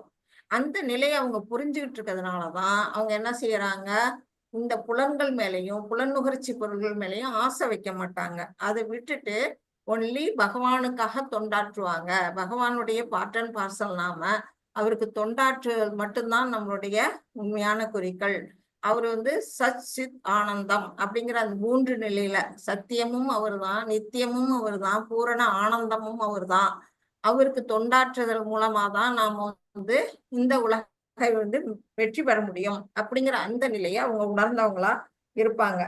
அந்த மாதிரி நிலையில இருக்கக்கூடியவர்கள் என்ன செய்வாங்கன்னா, எல்லா செயல்களையும் வந்து பகவானுக்காகவே அர்ப்பணிச்சு செய்வாங்க. இப்ப வந்து அப்படி செய்யறாங்களே, பகவானுக்காக செய்யறாங்களே, இது பற்று இல்லாம இருக்கிறாங்களே, அவங்க வந்து நம்மள மாதிரி தானே செயலாற்றுறாங்க, அவங்களுக்கு மட்டும் கஷ்டம் வரலையா அப்படின்னு நம்ம எல்லாம் கேட்போம். பக்தர்களுக்கும் கஷ்டம் வரத்தானே செய்யும், நமக்கு வர்ற மாதிரி அவங்களும் துன்பப்படுவாங்க. ஆனா அதை அவங்க வந்து எப்படி எடுத்துக்கிறாங்க, ஸ்போர்ட்டிவா எடுத்துக்குவாங்க. இப்போ வந்து ரோட்ல போயிட்டு இருக்கிறோம். ஒரு கார்ல போகும்போது ஒரு ஆக்சிடென்ட் நடக்குது. அந்த ஆக்சிடென்ட் ஆகி நமக்கு ஒரு சின்னதா ஒரு காயம் ஏற்படுது. அப்போ வந்து நம்ம என்ன செய்வோம்? அப்போ வந்து பகவானால தான் எனக்கு வந்து இந்த மாதிரி ஆக்சிடென்ட் ஆயிட்டு அப்படின்னு ஒரு பக்தன் இல்லாதவன் சொல்லுவான். ஏன் தான் கடவுள் வந்து என்ன இப்படி வந்து ஒரு ஆக்சிடென்ட்ல மாட்டி விட்டாரோ அப்படின்னு வந்து சாதாரண மனிதன் வந்து நினைக்கக்கூடிய நிலையில இருப்பான். ஆனா ஒரு பக்தன் எப்படி நினைப்பான் அப்படின்னா, அந்த இடத்துல நமக்கு வந்து இந்த ஆக்சிடென்ட் ஆனது பெரிய விபத்து நமக்கு நேரம் இருந்தது. நம்ம உயிரே பறிக்க போடக்கூடிய நிலையில இருந்தத பகவான் வந்து என்ன செஞ்சிருக்கிறாரு? நம்மள காப்பாத்தி ஒரு சின்ன அடியோட நம்மள காப்பாத்தி விட்டுருக்கிறாரு. இதுவும் அவருடைய கருணை அப்படின்னு வந்து அவன் எடுத்துக்குவானாம். அந்த ஸ்போர்ட்டிவ் மனப்பான்மை வந்து யாருக்கு வரும் அப்படின்னா கிருஷ்ண பக்தர்களுக்கு மட்டும்தான் வரும். ஏன்னா அவரையே நம்பி அவங்க வாழ்க்கை வாழறாங்க. அதனால எது நடந்தாலுமே பகவான் நம்மள வந்து இந்த அளவுக்கு வந்து சின்னதா ஏற்படுத்தி கொடுத்துட்டார். நம்மளுடைய கர்ம வினையை நம்ம அனுபவிச்சுதான் ஆகணும். நம்ம தான் கோடி கோடியா மலை மலையா சேர்த்து வச்சிருக்கோமே பாவங்களை, அதை அனுபவிச்சுதான் ஆகணும். அந்த மாதிரி அனுபவிக்கிறத கொஞ்சமாக்கி தராரு. இப்போ வந்து அதுக்கு உதாரணமா வந்து ராமானுஜ இதுல வந்து சம்பிரதாயத்துல கச்சி நம்பிகள், திருக்கச்சி நம்பிகள் நீங்க எல்லாம் கேள்விப்பட்டிருக்கலாம், படிச்சிருக்கலாம். அவர் என்ன செஞ்சாரு அப்படிங்கும்போது, அவருக்கு ஒரு நாள் வந்து ஒரு ஜோதிடர் வந்து அவரை பாக்குறாரு. பார்த்த உடனே சொல்றாரு, இப்ப உங்களுக்கு வந்து நேரம் சரியில்லை, உங்களை வந்து ஏழரை சனி பிடிக்கக்கூடிய காலகட்டம் இது அப்படின்னு சொல்றாரு. அவரு வந்து இதை பெருசா எடுத்துக்கல திருக்கச்சிறுமிகள். நான் வந்து வரதனோட பக்தன், என்ன வந்து இந்த சனி பகவான் என்ன பண்ணுவாரு? என்ன ஒண்ணும் பண்ண முடியாது, பக்தர்களை கூடவா சனி பகவான் நாட்டு வைப்பாரு அப்படின்னு வந்து அவர் நினைக்கிறாரு. அத வந்து அவரு நேரா போய் பக்த இது தன்னுடைய சந்தேகத்தை போய் வரதராஜ பெருமாள்கிட்டயே அவர் கேட்கிறாரு. அவர் தான் கவரி கைங்கரியம் பண்ணுவாரு, கவரி வீசுற கைங்கரியம். அவர் நேரா வந்து பகவான்கிட்ட பேசக்கூடிய அந்த நிலையில இருக்கிறதுனால அவர் கேட்கிறாரு, ஏன் வரதா, எனக்கு வந்து சனி பகவானுடைய இது வந்து நடக்குமா? ஏழரை சனின்னு சொல்றாங்களே, பக்தனுக்கு கூட அது உண்டா அப்படின்னு வந்து கேட்கிறாரு. அப்ப வந்து பெருமாள் சொல்றாரு, ஆமா உண்டு அப்படின்னு சொல்றாரு. நீயும் அனுபவிச்சுதான் ஆகணும் அப்படின்னு சொன்னோன்னா அவரால் ஏத்துக்கவே முடியல, மனசு வந்து ஏத்துக்கவே முடியல. அப்ப சொல்றாரு, சரி நான் வந்து யாராவது சொல்ல வந்தீங்களா? இல்ல மாதாஜி, இல்ல. அப்ப வந்து அவர் கொஞ்சம் கேட்கிறாரு, கோல்டு மாதாஜி, அதெல்லாம் முடியல, இருப்பிக்கிட்டே இருக்கிறேன். ஓகே, உனக்கு வந்து நான் உனக்கு வந்து என்ன செய்யறேன்னா ஒரு சௌகரியம் பண்றேன். நீ என்னுடைய பக்தன், அதனால நான் உனக்கு என்ன செய்யறேன், நீ உனக்கு பெரிய கஷ்டத்தை 7.5 வருஷம் நீ வந்து அந்த சனியோட ஆதிக்கத்துல இல்லாம ஒரு 7.5 மாசமா நான் உனக்கு குறைச்சு கொடுக்குறேன் அப்படின்னு அவர் சொல்றாரு. 7.5 மாசமா? அந்த 7.5 மாசம் நீ வந்து என்னை பார்க்கவே கூடாது, நீ என் கோயிலுக்கு வரவே கூடாது அப்படின்னு சொல்றாரு. துடிச்சு போறாரு அவரு. என்னது 7.5 மாசம் நான் உன்னை பார்க்காம இருக்கமா? முடியவே முடியாது, என்னை வந்து இதை குறைக்கணும் அப்படின்னு கேக்குறாரு. நான் சொன்னேன்னா யார மாதாஜி கேட்கிறாரு? எனக்கு அது கொஞ்சம் காதல வேலை. திருக்கச்சி நம்பிகள். திருக்கச்சி நம்பிகளோ? Okay okay. அந்த மாதிரி அவர் கேட்கும் பொழுது அவர் என்ன சொல்றாரு, அடுத்தது வந்து 7.5 வாரம், சரி 7.5 மாசம் வேணாம், 7.5 வாரம் உன்னை பிடிச்சுக்க சொல்றேன். திருக்கச்சி நம்பிகளும் நம்பியாண்டா நம்பிகளும் 2 பேரும் ஒருத்தர் தானா? இல்ல பிரபு, வேற வேற. அப்படின்னுட்டு கேக்குறாரு. 7.5 வாரம் அப்படின்னு சொல்லும் பொழுது அவரு வந்து அதுக்கு ஒத்துக்கல. எனக்கு முடியவே முடியாது, 7.5 வாரம் உன்னால நான் பார்க்காம இருந்தா நான் செத்தே போயிடுவேன் அப்படிங்கிறாரு. அப்படின்னா ஒரு 7.5 நாள், இதுக்கு மேல குறைக்கவே முடியாது, நீ 7.5 நாள் என்னை விட்டு நீ பிரிஞ்சுதான் இருக்கணும் அப்படின்னு சொல்றாரு. இந்த தண்டனை அவருக்கு மட்டும் இல்ல, வரதராஜ பெருமாளுக்கும் அந்த தண்டனை. ஏன்னா பக்தனை விட்டுட்டு பகவானாலையும் இருக்க முடியாது. அப்ப அவரு சொல்றாரு, நீ வந்து 7.5 நாள் என்னை பார்க்காம இருக்கணும் அப்படின்னு அவர் வந்து சொல்லிடுறாரு. நீ சனி பகவான் ஆதிக்கத்துல இருந்துக்கோ, வேணா வேற ஏதாவது கஷ்டம் உனக்கு வராம இருக்கிறதுக்காக தான் நான் இந்த உனக்கு வந்து இந்த இதை கொடுக்குறேன் தண்டனைய அப்படின்னு சொல்லிடுறாரு. வேற வழியே இல்லை. அவர் வந்து தன்னுடைய மடத்திலேயே முடங்கி கிடக்குறாரு 7.5 நாள். அவரால் முடியவே இல்லை. சாப்பாடு இறங்கல, தண்ணி குடிக்கல, மாலையெல்லாம் கட்டி அனுப்பி விடுறாரு கோயிலுக்கு, ஆனா அவரால் போக முடியல. அவருடைய நிலைமையை பார்த்து எல்லாருமே துக்கப்படுறாங்க. அந்த நிலையில வந்து கடைசியா வந்து அவரு இனிமே அதுக்கு மேல அவர் தாங்க மாட்டாருங்கும் போது பகவானே இறங்கி வர்றாரு. வந்து கூப்பிடுறாரு, வா, உன்னோட இது 7.5 நாள் முடியறதுக்கு முன்னாடியே நானே வந்து கூப்பிடுறேன், வா அப்படின்னு. ஏன்க்கு வரதா, என்னை வந்து அதாவது இந்த 7.5 நாள் நீ என்னை பார்த்துட்டேன்னா உன்னை திருப்பி 7.5 வருஷம் நீ இருக்கணும் என்னை விட்டுட்டு அப்படின்னு சொல்லுவாரு. அதனால இவருக்கு பல்ல கடிச்சிக்கிட்டு இருக்கும்போது பகவான் வந்து கூப்பிடும் பொழுது அவர் சொல்றாரு, இல்ல இல்ல நீ வந்து இப்ப என்ன மாட்டி விட்டுறாத, நீ இப்ப வராத, இப்ப போ, நீ வந்தீன்னா நான் உன்னை பார்த்துட்டேன்னா திருப்பி 7.5 வருஷம் உன்னை பிரிஞ்சிருக்கணும், என்னால முடியாது அப்படின்னு அவர் மறுக்கிறாரு. அந்த மாதிரி பகவான் சொல்றாரு, இல்ல இல்ல நான் தானே வந்து உன்னை சொல்றேன், நீயா வந்தீன்னாதான் உனக்கு அந்த தண்டனை, நான் தான் உன்னை வந்து கூப்பிடுறேன் வா அப்படின்னு சொல்லி அவரை அழைக்கிறாரு. அதுக்கு பிறகு அவர் சந்தோஷமா பழையபடி அவருடைய கைங்கரியத்தை பண்றாரு. அப்படிங்கும்போது அவரு பகவான் இப்ப என்ன செய்யறாரு, 7.5 வருஷம் பிடிக்கக்கூடிய அந்த சனிய 7.5 நாளுக்கு குறைச்சு கொடுக்கிறாரு இல்லையா, அதுதான் பகவானுடைய கருணை. பகவான் வந்து என்ன செய்வாரு, தன்னுடைய பக்தர்களுக்கு பெரிய துன்பம் வரும்போது சின்னதா அதை ஆக்கி கொடுப்பாரு. அதுதான் வந்து பக்தர்கள் வந்து அதை எப்படி ஏத்துக்குவாங்க. எனக்கு பெரிய துன்பம் வர இருந்தது, பெரிய ஆக்சிடென்ட் நடக்க இருந்தது, நான் உயிரே போயிருக்க வேண்டியது, பகவானோடதுனால மயிரிழையில நான் தப்பிட்டேன். நம்ம பார்த்தவர் நானே பார்த்திருக்கிறேன். எங்க அக்கா பையனே ஒருத்தன் வந்து ஒரு கார்ல போகும்போது தூக்க கலக்கமா என்னன்னு தெரியல, காரு போய் என்னாச்சு, அப்படியே ஒரு பரண்டுது, இப்படி பரண்டு அப்படி பரண்டு உருட்டி சுத்தி வந்து நேரா நின்னுட்டு, ஒரு அடி ஒருத்தருக்கு இல்ல. அந்த மாதிரி ஒரு ஆக்சிடென்ட் வந்து இப்ப எங்க அக்கா பையனுக்கு ஒரு கொஞ்சம் குறிப்பிட்ட காலத்துக்கு முன்னாடி நடந்தது. ஆனா எந்தவித துன்பமும் அதுல ஏற்படவே இல்லை. காரு தான் அப்படி ஒரு ரவுண்ட் அடிச்சதே தவிர, கார்ல இருக்கக்கூடிய 4 பேர் இருந்தாங்க, 4 பேருக்கும் எந்த அடியும் படல. அதெல்லாம் என்னன்னு எடுத்துக்குவீங்க, பகவானுடைய கருணை தான் நிச்சயமா அது வந்து காரணம். இல்லைன்னா இந்த மாதிரி எல்லாம் நடந்ததுன்னா நாம எல்லாம் வந்து பாதி உயிர் அதுல சுத்தும் போதே நமக்கு போயிடும், அந்த மாதிரி இருக்கும். அந்த நிலையில இருந்து பகவான் வந்து கருணையோட இருக்கிறாரு அப்படின்னு தான் சொல்லப்பட்டிருக்கு. இதை யாரா படிக்கிறீங்களா? ரொம்ப சின்னதா இருக்கு மாதாஜி, எனக்கு கொஞ்சம் கஷ்டம் மாதாஜி படிக்கிறது. ஓகே ஓகே, யாரா படிக்கணும் படிங்க, இல்லைன்னா நானே படிச்சிடுவேன். முழுமையான உண்மையை அறிந்தவர் தான் முழுமுதற் கடவுள் கிருஷ்ணரின் ஒரு பகுதி என்று அறிவார். பகவானுக்கு பக்தி சேவை செய்வதில் தனது செயல்பாடுகளை முழுமையாக ஈடுபடுத்திக் கொள்ள வேண்டும் என்பதை அவர் அறிவார். கிருஷ்ணரின் செயல்களில் ஈடுபடுபவர் இயற்கையாகவே ஜட செயல்களில் பற்றற்றவராகிறார். தத்துவவித் என்பது பிரம்மம், பரமாத்மா என்றும் பகவான் அம்சங்களை பற்றி அறிந்தவர். அவர் பரமனுடன் தனது உண்மை நிலை உறவையும் அறிவார். ஹரே கிருஷ்ணா மாதாஜி. ஹரே கிருஷ்ணா. அதுதான் இப்ப என்ன சொல்லியிருக்கிறாங்க, பகவானுடைய பார்ட் அண்ட் பார்சல், நாம அவருடைய அங்க துணுக்கு அப்படிங்கிறத யார் அறிவா, ஒரு பக்தனால உணர முடியும்.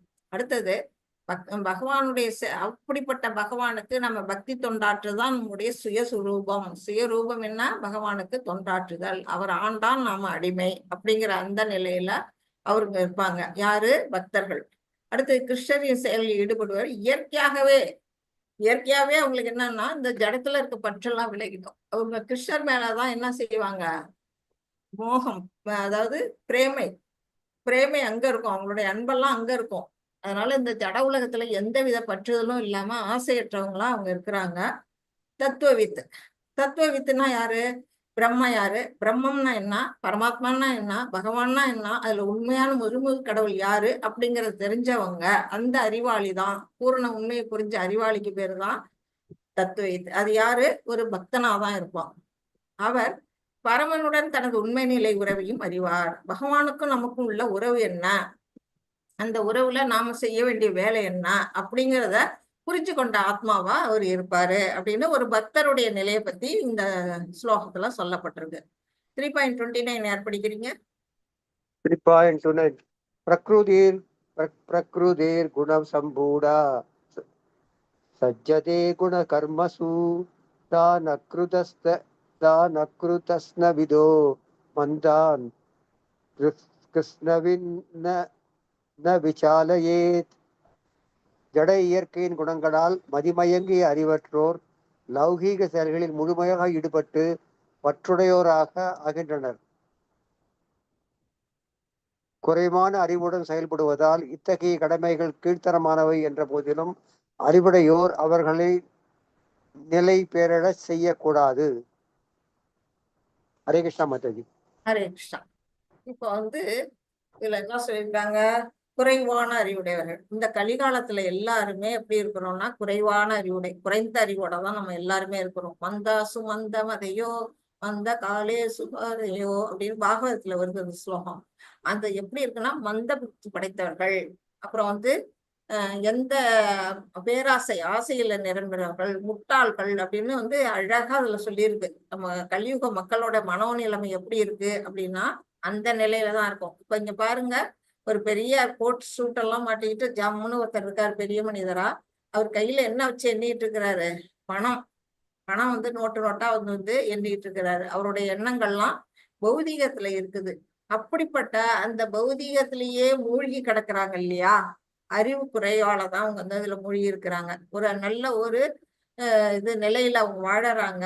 அது வந்து எப்படிப்பட்ட நிலையானா அவங்க நினைக்கலாம், அதாவது இந்த ஜடத்தோட நம்மள தொடர்பு வச்சுக்கிறாங்க. தான் ஒரு பெரிய செல்வந்தன் அப்படிங்கிற அந்த நினைவு இவருக்கு இருக்குது. அது மாதிரி ஒரு விஞ்ஞானிக்கு என்ன இருக்கும்? தான் பெரிய கண்டுபிடிப்பு கண்டுபிடிச்சிருக்கோம், விஞ்ஞானி, நமக்கு வந்து நம்முடைய நிறைய பட்டங்கள் பதக்கங்கள்லாம் கிடைக்குது அப்படின்னு நினைக்கிறாங்க. ஒரு இப்ப நம்ம மினிஸ்ட்ரி எடுத்துக்கிட்டா நம்ம மினிஸ்டர்லாம் எப்படி இருக்கிறாங்க? நமக்கு வந்து பெரிய ஒரு பதவி. மக்கள்லாம் நம்ம போனோம்னா கூட்டமும் ஒரு கூட்டத்துக்கு போறாங்கன்னா அமைச்சர் வராருன்னு அவ்வளோ ஏற்பாடு பண்றாங்க. போலீஸ் எல்லாம் வந்து காவல் காக்குது. அந்த நிலையில இருக்கும்போது அவங்களுக்கு ஒரு செருக்கு. அடுத்தது ஒரு நடிகர். இப்ப படத்துல நடிக்கிற ஒரு நடிகர் வராங்கன்னா மக்கள்லாம் அதுல மதிமயங்கி கிடக்குறாங்க. ஒரு சினிமாவில் நடிக்கிற உண்மையா அந்த நடிகன் வந்து உண்மை வாழ்க்கை வேற மாதிரி இருக்கும், படத்துல வேற மாதிரி நடப்பான். ஒரு கதாநாயகனா அவங்க தோன்றும் போது மக்கள்லாம் என்ன செய்யறாங்க? அந்த நிகழ்ச்சியில அவங்க வந்து நெகிழ்ந்து மனம் மகிழ்ந்து தன்னை வந்து மறந்துடுறாங்க. இதெல்லாம் உண்மை இல்லை, பொய்மை அப்படிங்கறதே தெரியல. இப்ப இந்த கலியுகத்துல நம்ம வாழற வாழ்க்கையும் இப்படிதான். நம்ம வந்து என்ன செய்யறோம்? பொய்யான ஒரு வாழ்க்கையை தான் நம்ம வாழ்ந்துட்டு இருக்கோம். இதோட உண்மையான தோற்றம் ஆன்மீக உலகத்துல இருக்குது. நாம இந்த பொய்யான உலகத்துல நம்ம வாழ்ந்துகிட்டு இருக்கும்போது நம்ம இந்த உடலோட நம்மளை வந்து சேர்த்து நம்ம என்ன செய்யறோம்? மதிமயங்கி அறிவற்ற தன்மையில இந்த மாதிரி செல்வத்துக்கும் புகழுக்கும் பேருக்கும் ஆசைப்பட்டு இந்த உடலும் நானும் ஒண்ணு அப்படிங்கிற அந்த நிலையில ஒருத்தவங்க வந்து வாழ்ந்துகிட்டு இருக்கிறாங்க. இந்த பௌதிகத்துல கிடைக்கக்கூடிய பட்டங்கள் அதெல்லாம் தான் அமைச்சர், விஞ்ஞானி, நடிகர், செல்வந்தன் அப்படின்னு பலவிதமான பட்டங்களும் அவங்களுக்கு வந்து இதுல கிடைக்குது.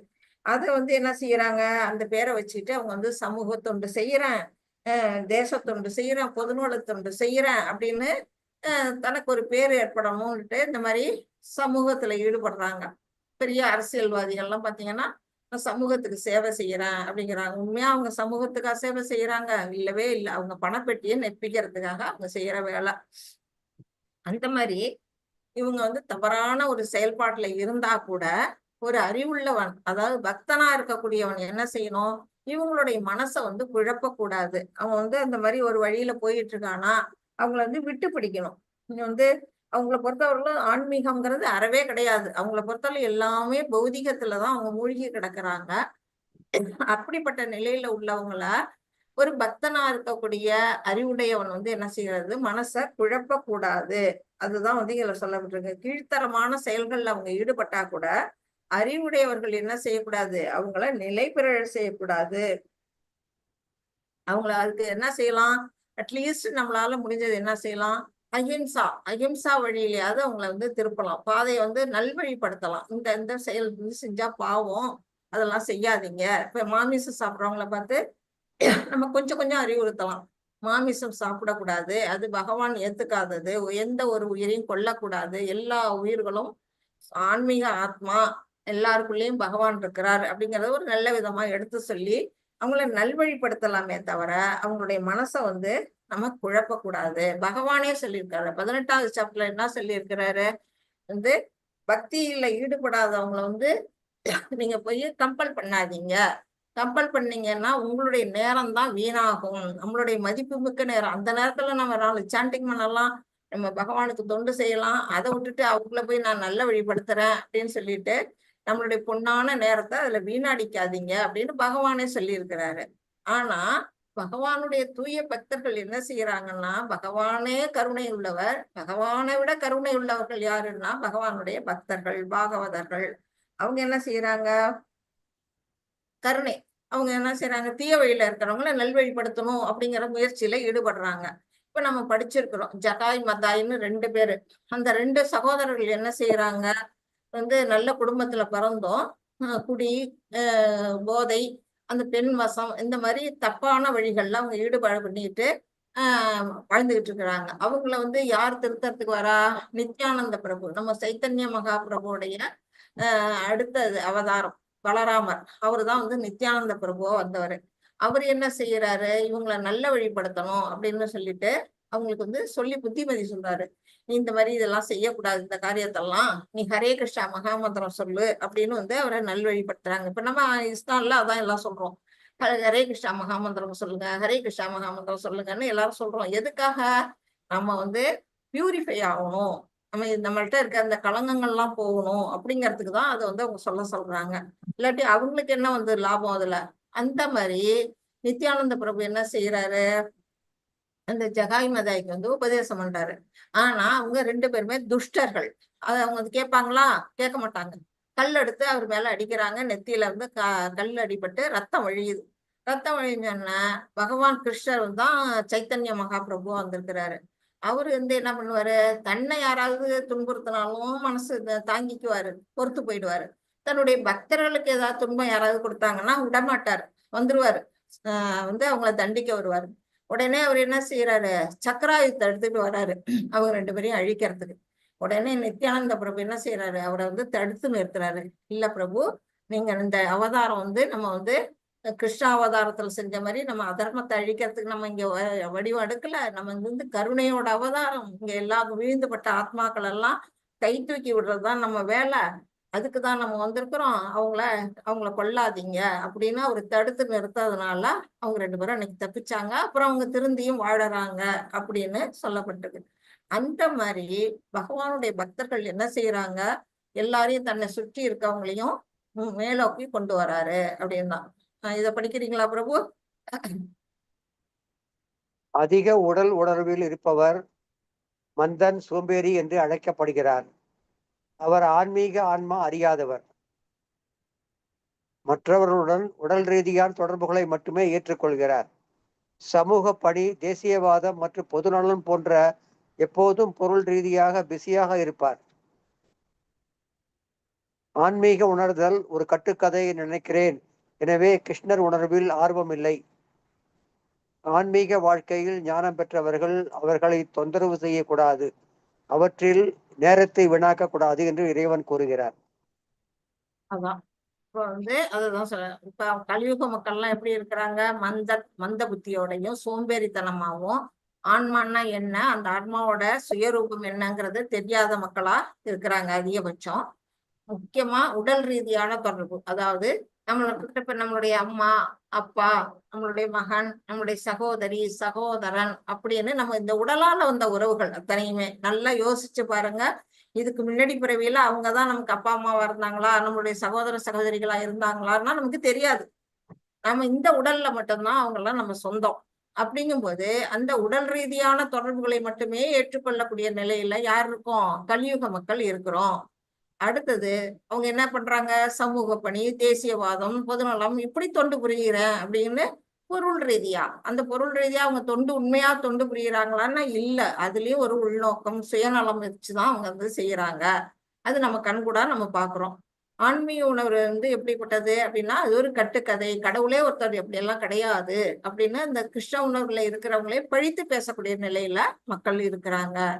அந்த நிலையில இருக்கிறவங்கள ஞானம் பெற்ற அறிவிஞர்கள் என்ன செய்யக்கூடாது, அவங்கள தொந்தரவு பண்ணக்கூடாது. அதனால நம்முடைய நேரம் தான் வீணாகும் அப்படிங்கிறத பகவான் வந்து இங்க அழகா எடுத்து சொல்றாரு. 3.30 யார் படிக்கிறீங்க? மயி சர்வாணி கர்மாணி சன்னஸ்யத்யாத்மசேதசா நிராஷீர் நிர்மமோ பூத்வா யுத்யஸ்வ விகதஜ்வரஹா. எனவே அர்ஜுனா, என்னை பற்றிய முழு அறிவுடன் உனது எல்லா செயல்களையும் நன்கு அர்ப்பணித்து பலனின் ஆசைகளின்றி உரிமை உணர்வையும் மனிதளர்ச்சியையும் கைவிட்டு போரிடுவாயாக. ஹரே கிருஷ்ணா மாதாஜி. ஹரே கிருஷ்ணா.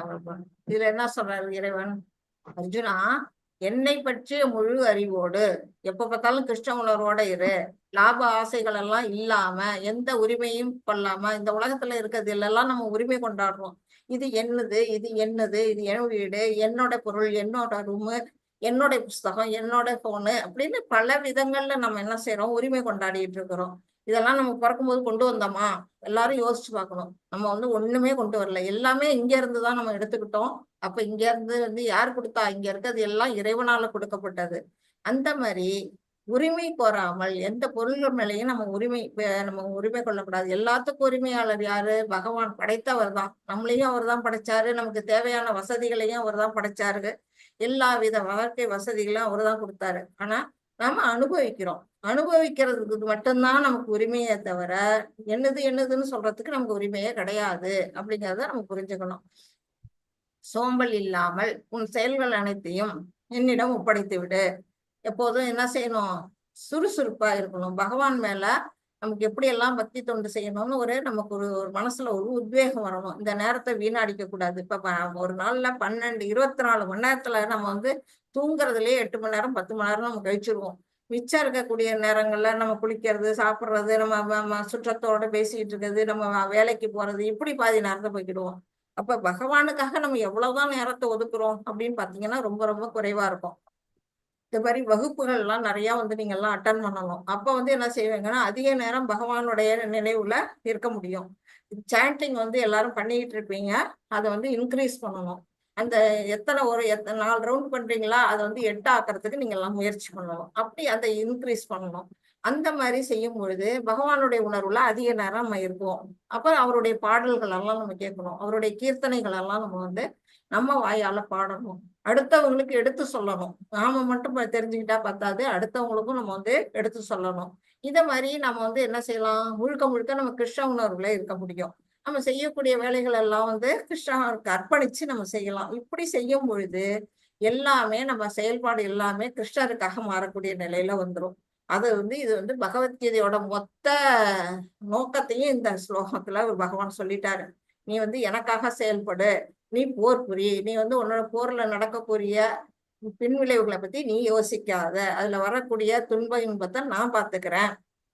ஒரு இராணுவத்துல ஒரு சோல்ஜர் வந்து தன்னுடைய மேஜர்கிட்ட எப்படி வந்து அவன் கட்டுப்படுவானோ அந்த மாதிரி அர்ஜுனன் வந்து இங்க பகவானுக்கு கட்டுப்படுறாரு. ஒரு மேஜர் ஜெனரல் வந்து சோல்ஜரை வந்து இன்னது செய்யி அப்படின்னா செஞ்சுதான் ஆகணும். அங்க முடியாதுன்னு எல்லாம் சொல்ல முடியாது. ஒரு சிப்பாயா இருக்கிறவன் செஞ்சுதான் ஆகணும். அப்படி வந்து ஒரு கட்டளையை வந்து இங்க வந்து பகவான் வந்து அர்ஜுனருக்கு சொல்றாரு. போரிடுதான். அப்ப வந்து அவன் யோசிக்க வேண்டிய அவசியமே இல்லை. போர் செய்யணுமா வேணாமா நம்ம குழம்ப வேண்டிய அவசியமே இல்லை. போர் புரி, போரிடு அப்படின்னு சொல்றாரு. எல்லா இதையும் கைவிடு, எனக்காக நீ போர் புரி அப்படின்னு வந்து சொல்றாரு. எல்லாத்தையும் என்கிட்ட ஒப்படைச்சிரு அப்படிங்கிறாரு. இது வந்து கேட்கறதுக்கு வந்து கொஞ்சம் கடுமையா இருக்கும். பகவான் ஏன் அப்படி வந்து எல்லாம் அதை செய் இதை செய்யுங்கிறாரு? நம்மளை வந்து அவரு வந்து நான் தான் எல்லாம், என்னையே பாதங்கள்லயே சரணடை அப்படின்னு வந்து சொல்றாரு அப்படின்னு வந்து என்ன செய்வாங்க?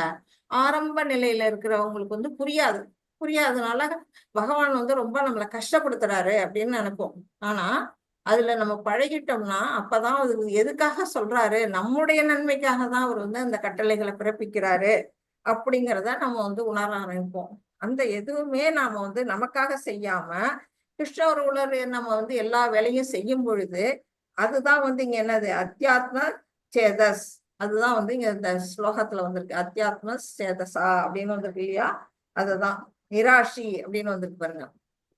நிராஷி அப்படின்னா எந்த வித ஒரு பலனையும் எதிர்பார்க்காம நமக்கு மேல இருக்கக்கூடிய தலைவன் கடவுள் யாரோ அவங்க கட்டளைப்படி நடக்கிறவன் நிராஷி அப்படின்னு சொல்லப்படுது. மயி எனக்காக செயல்படு அப்படிங்கிறாரு பகவான். மயி சர்வாணி கர்மாணி, உன்னுடைய சகல விதமான வேலைகளையும் நீ எனக்காக மட்டுமே செயல்படு அர்ஜுனா அப்படின்னு வந்து சொல்றாரு. இந்த மாதிரி செயல்படுறதுனால அவங்க வந்து எது வந்து என்ன உணர்வு வரும்? எந்த பொருளும் நம்மளோட இது இல்லை, எல்லாமே பகவான் படைச்சது அப்படிங்கிற அந்த உணர்வுக்கு அவங்க வந்து தள்ளப்படுவாங்க. இப்ப நம்ம எல்லாமே நமக்குன்னு நம்ம நினைச்சுக்கிட்டு இருக்கோம் இல்லையா? அதெல்லாம் வந்து ஒரு எப்படிப்பட்ட நிலை? நம்ம எல்லாமே நமக்கு உரிமைன்னு நினைக்கிறது வந்து ஒரு மன காய்ச்சல் மாதிரி. அதுதான் இங்க வந்து விகத ஜுவரக அப்படின்னு கொடுத்துருக்காங்க. விகத ஜுவரகன்னா ஒரு மனக்காய்ச்சல். எப்படிப்பட்டது? நம்ம வந்து இதெல்லாம் பகவான் சொல்லி நாம செய்யணுமா? நமக்கு மேல இருக்க ஆன்மீக குரு சொல்றதை நம்ம செய்யணுமா? இப்ப வந்து நான் கிளாஸ் எடுக்கிறேன், நான் சொல்றேன் உங்களுக்குன்னு, நான் சொல்றதை நீங்க செய்யணுமா அப்படின்னா கட்டாயம் இல்லை. ஆனா செஞ்சா உங்களுக்கு நல்லது, அவ்வளவுதான். அந்த மாதிரி நிலையில நம்ம வந்து தயக்கத்தெல்லாம் தூக்கி எறியக்கூடிய நிலைதான் வந்து விகத ஜுவரக அப்படின்னு வந்து இங்க சொல்லப்பட்டிருக்கு. இது யாருக்கு சொல்லப்பட்டிருக்கு? அதாவது பக்தன் அல்லாதவன் ஒருத்தன் இருக்கான்னா அவன் வந்து எப்படி பக்தனா மாறணும், ஆன்மீக நிலைக்கு அவன் ஆன்மீக உலகத்துக்கு எப்படி போக முடியும், புத்தியை நோக்கி அவனுடைய பாதையை வந்து எப்படி எடுத்து வைக்கலாம் அப்படிங்கிறதுக்கு வழிகாட்டியாதான் பகவான் வந்து இங்க அர்ஜுனனை வந்து அந்த இடத்துல நிறுத்தி நமக்கு வந்து நமக்கு சொல்றாங்க. இது யாராவது படிக்கிறீங்களா?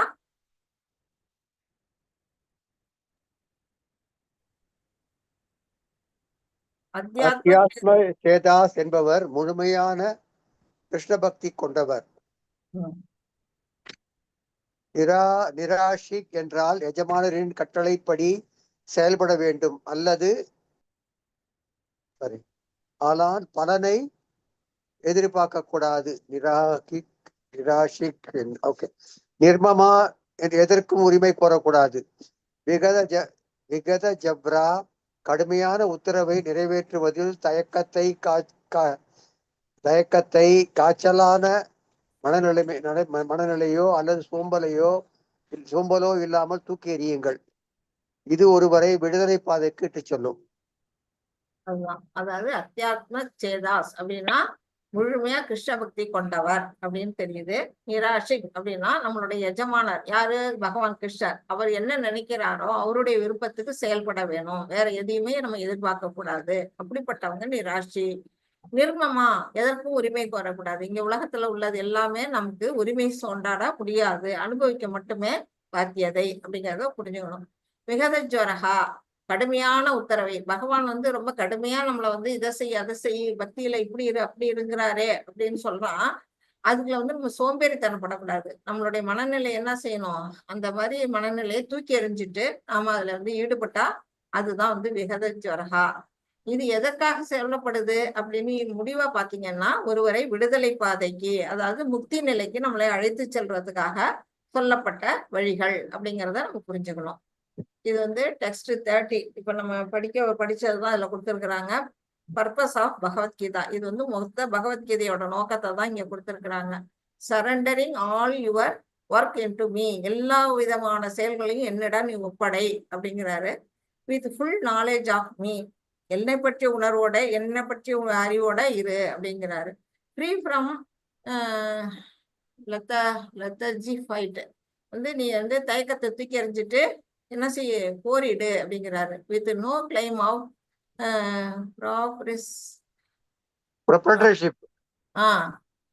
தனக்குங்கிற உரிமை எடுத்துக்காதேங்கிறாரு. ப்ரொபரேஷன் அதாவது ப்ரொபரைட்டர்ங்கிற அந்த உரிமையை வந்து கைவிடு அப்படிங்கிறாரு. என்னோடது அப்படிங்கிற உரிமையை கைவிடு அப்படிங்கிறாரு. ஆமா, உரிமை உணர்வை கைவிடு. Without desires for profit. அதுல வந்து எந்தவித ஆசையும் வைக்காத, பலனை எதிர்பார்க்காம எல்லா வேலையும் செய்யு அப்படின்னு இந்த பகவத்கீதையோட மொத்த கருத்தையுமே இந்த ஒரு ஸ்லோகத்துல பகவான் நமக்கு சொல்லிட்டாங்க. நம்ம இன்னும் ஒரு 2 ஸ்லோகம் படிக்கலாமா? உங்களுக்கு எல்லாம் டைம் ஆயிடுச்சா? படிக்கலாம் மாதாஜி. ஓகே, 3.31 படிக்கிறீங்களா? யமே மதம் இதம் நித்யம் அனுஷ்டந்தி மானவாக சத்தா வந்தோ நசுயந்தோ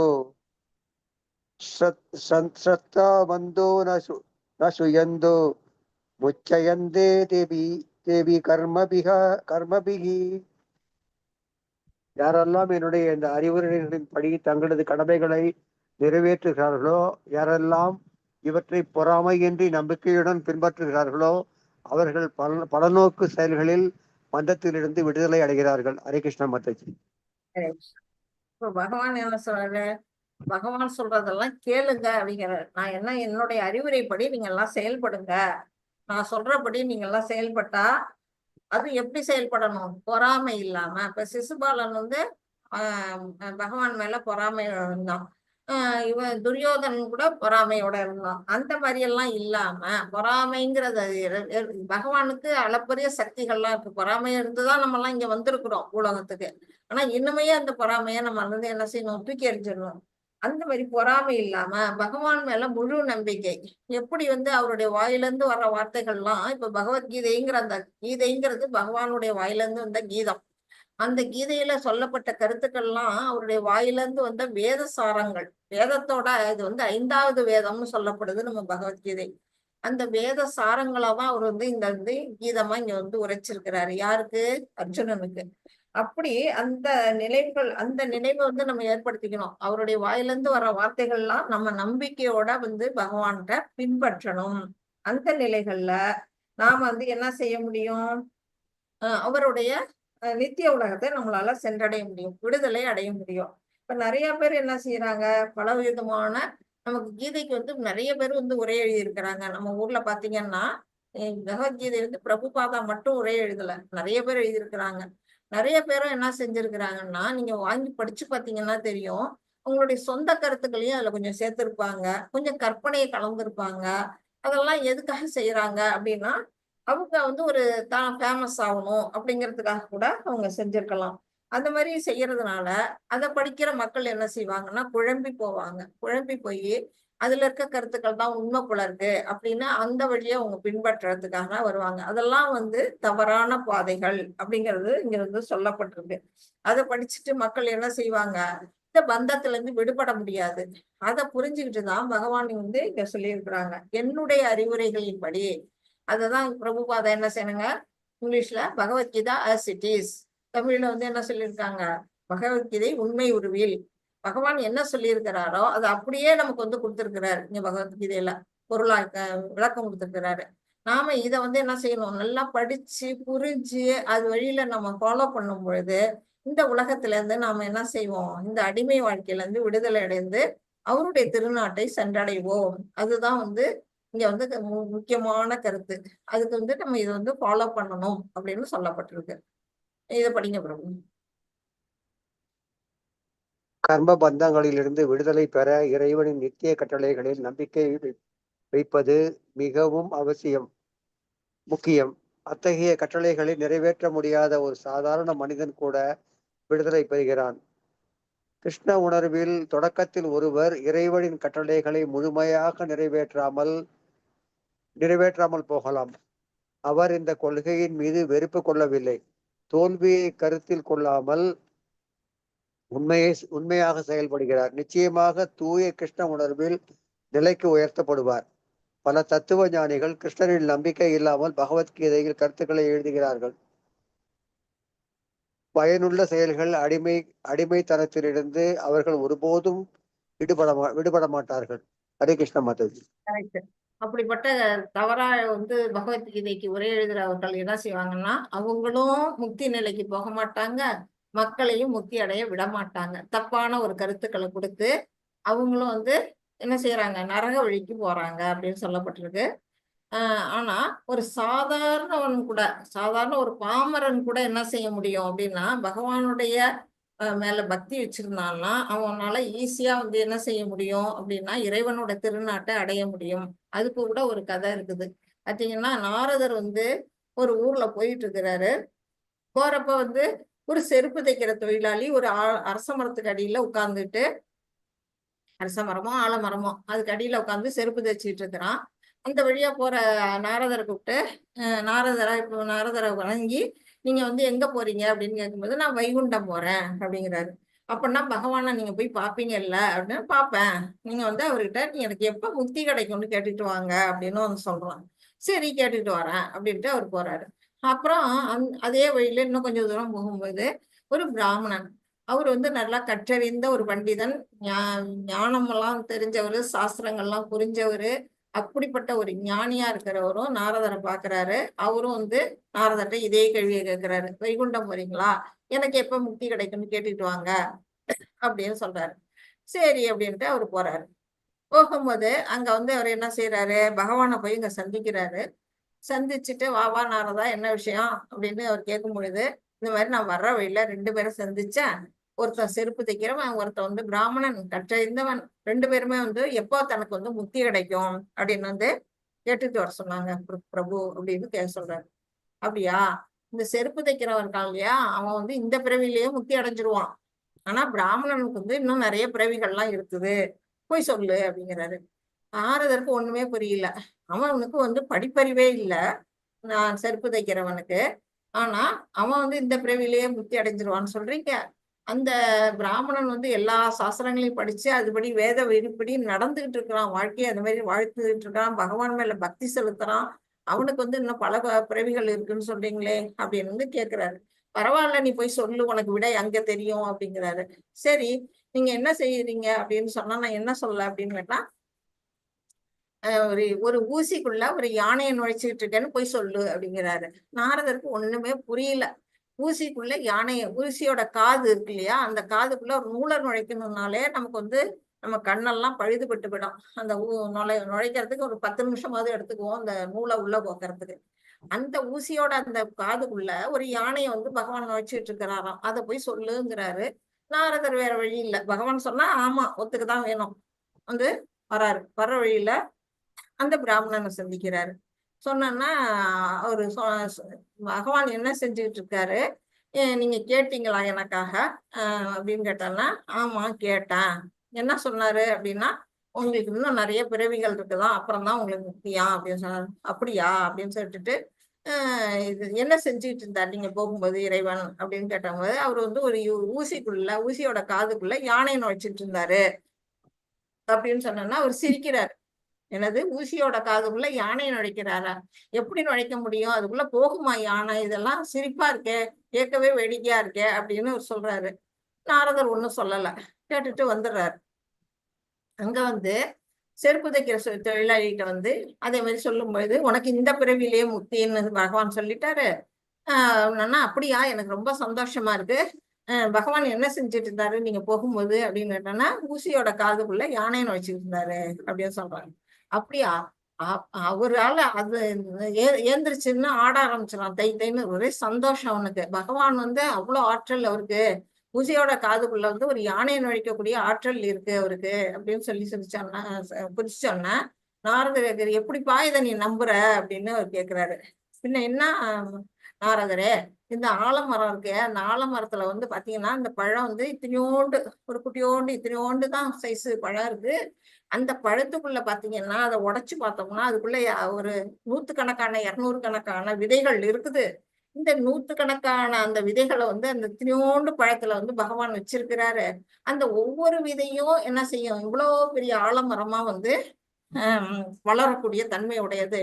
இத்தினோண்டு பழத்துக்குள்ள 100 விதைகளை வச்ச பகவானால ஏன் ஒரு ஊசியோட காதுக்குள்ள யானையை நுழைக்க முடியாது அப்படின்னு அவன் சொல்றான். அப்பன்னா அவனுக்கு எந்த அளவுக்கு பகவான் மேல நம்பிக்கை, அந்த நம்பிக்கை தான் யாருக்கு இருக்கணும், ஒரு பக்தனுக்கு இருக்கணும். அந்த நம்பிக்கை இருக்கிறதுனால ஈஸியா இறைவனை சென்றடைய முடியும். நம்பிக்கை இல்லாம நமக்குதான் அறிவு இருக்கேன்னு நம்ம யோசிச்சோம்னா அந்த இடத்துல நம்ம வீழ்ச்சி அடைகிறோம் அப்படிங்கிறது தான் இந்த இடத்துல சொல்லப்பட்ட கருத்து.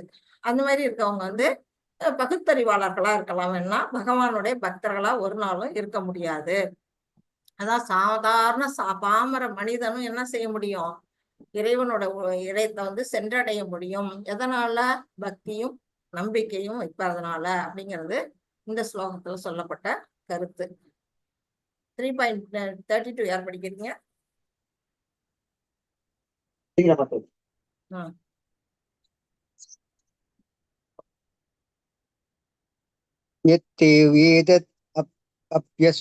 அப்யசுந்தோ நானுதிஷ்டந்தி மே மதம் சர்வஞான விமூடாஸ்தான் வித்தி நஷ்டான் அதே அசேதசக. ஆனால் யார் ஒருவன் பொறாமையினால் இந்த அறிவுரைகளை அவமதித்து அவற்றை முறையாக பின்பற்ற தவறுகிறானோ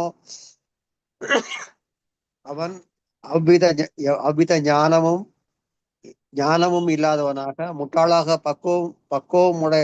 பக்குவமடைவதற்கான முயற்சிகள் அனைத்திலும் நஷ்டம் அடைந்தவனாக கருதப்படுகிறான். ஹரே கிருஷ்ண மாதாஜி.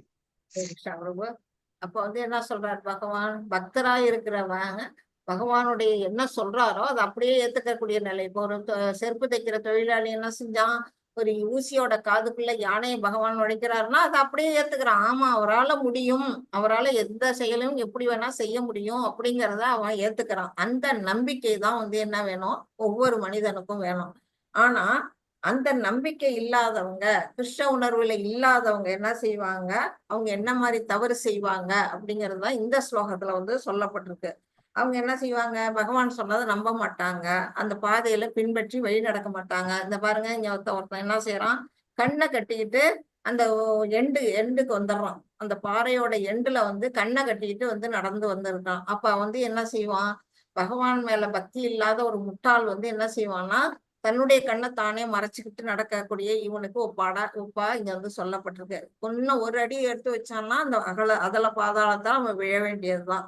அந்த நிலைதான் அவனுடைய நஷ்டம். எப்படிப்பட்டது, வந்து முட்டாளாக பக்குவம் இல்லாதவனாக இருக்கக்கூடிய செயல்பாடுகள் எப்படி இருக்கும். கிருஷ்ண உணர்வுல இல்லாதவன் வந்து பகவானுடைய தண்டனைக்கு ஆளாகிறான். இப்ப வந்து ஒரு பிராமணனா இருந்தாலும் அவனுக்கு இந்த பிறவில முக்தி கிடையாது அப்படின்ட்டாரு பகவான். அவரு வந்து என்ன செய்வாரு, யாருக்கு எப்ப கொடுக்கணுங்கிறத அவரு தீர்மானிக்கிறாரு. நீ எந்த அளவு நம்ம வந்து பகவான் மேல பக்தி செலுத்துறோங்கிறத அவரு வந்து கவனிச்சுக்கிட்டு இருக்கிறாரு. நம்ம உள்ளபடியே நம்ம பக்தி செலுத்தினா மட்டும்தான் நாம அவருடைய உலகத்துக்கு போக முடியும். சும்மா போலி நாடகம் ஆடிட்டு இருந்தாலாம் வந்து நமக்கு நடக்காது. மத்தவங்க வேற அளவுல சாமியாரா போலி சாமியாரா இருந்துகிட்டு அடுத்தவங்களையும் வந்து தப்பான வழியில் நடத்திக்கிட்டு இருக்கவங்களுக்கு நரகலோகம் தான் கிடைக்கும். அந்த மாதிரி நிலையில அவங்களுக்கெல்லாம் வந்து கதியே கிடையாது, அதுல இருந்து மீள்றதுக்கான வழியே கிடையாது அப்படின்னு வந்து பகவான் வந்து அழிந்து போயிடுவார்கள் அப்படின்னு வந்து சொல்றாங்க. 3.33 பிரபு. நான் 4:30க்கு முடிச்சிடலாம். மாதாஜி போதும் மாதாஜி, நான் அப்புறம் பார்க்கலாம் மாதாஜி. ஏன்? எனக்கு கொஞ்சம் வேலை இருக்குமா, வீட்டுல யாருமே இல்லை மாதாஜி, நான் அதுக்காக ரெடி பண்ணணும் மாதாஜி இப்போ.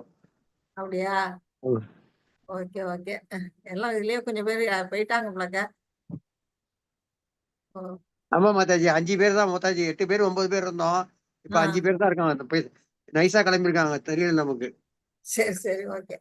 वाञ्छाकल्पतरुभ्यश्च कृपासिन्धुभ्यश्च पतितानां पावनेभ्यो वैष्णवेभ्यो नमो नमः। अनंत कोटि वैष्णव वृंद की जय। श्रील प्रभुपादा की जय।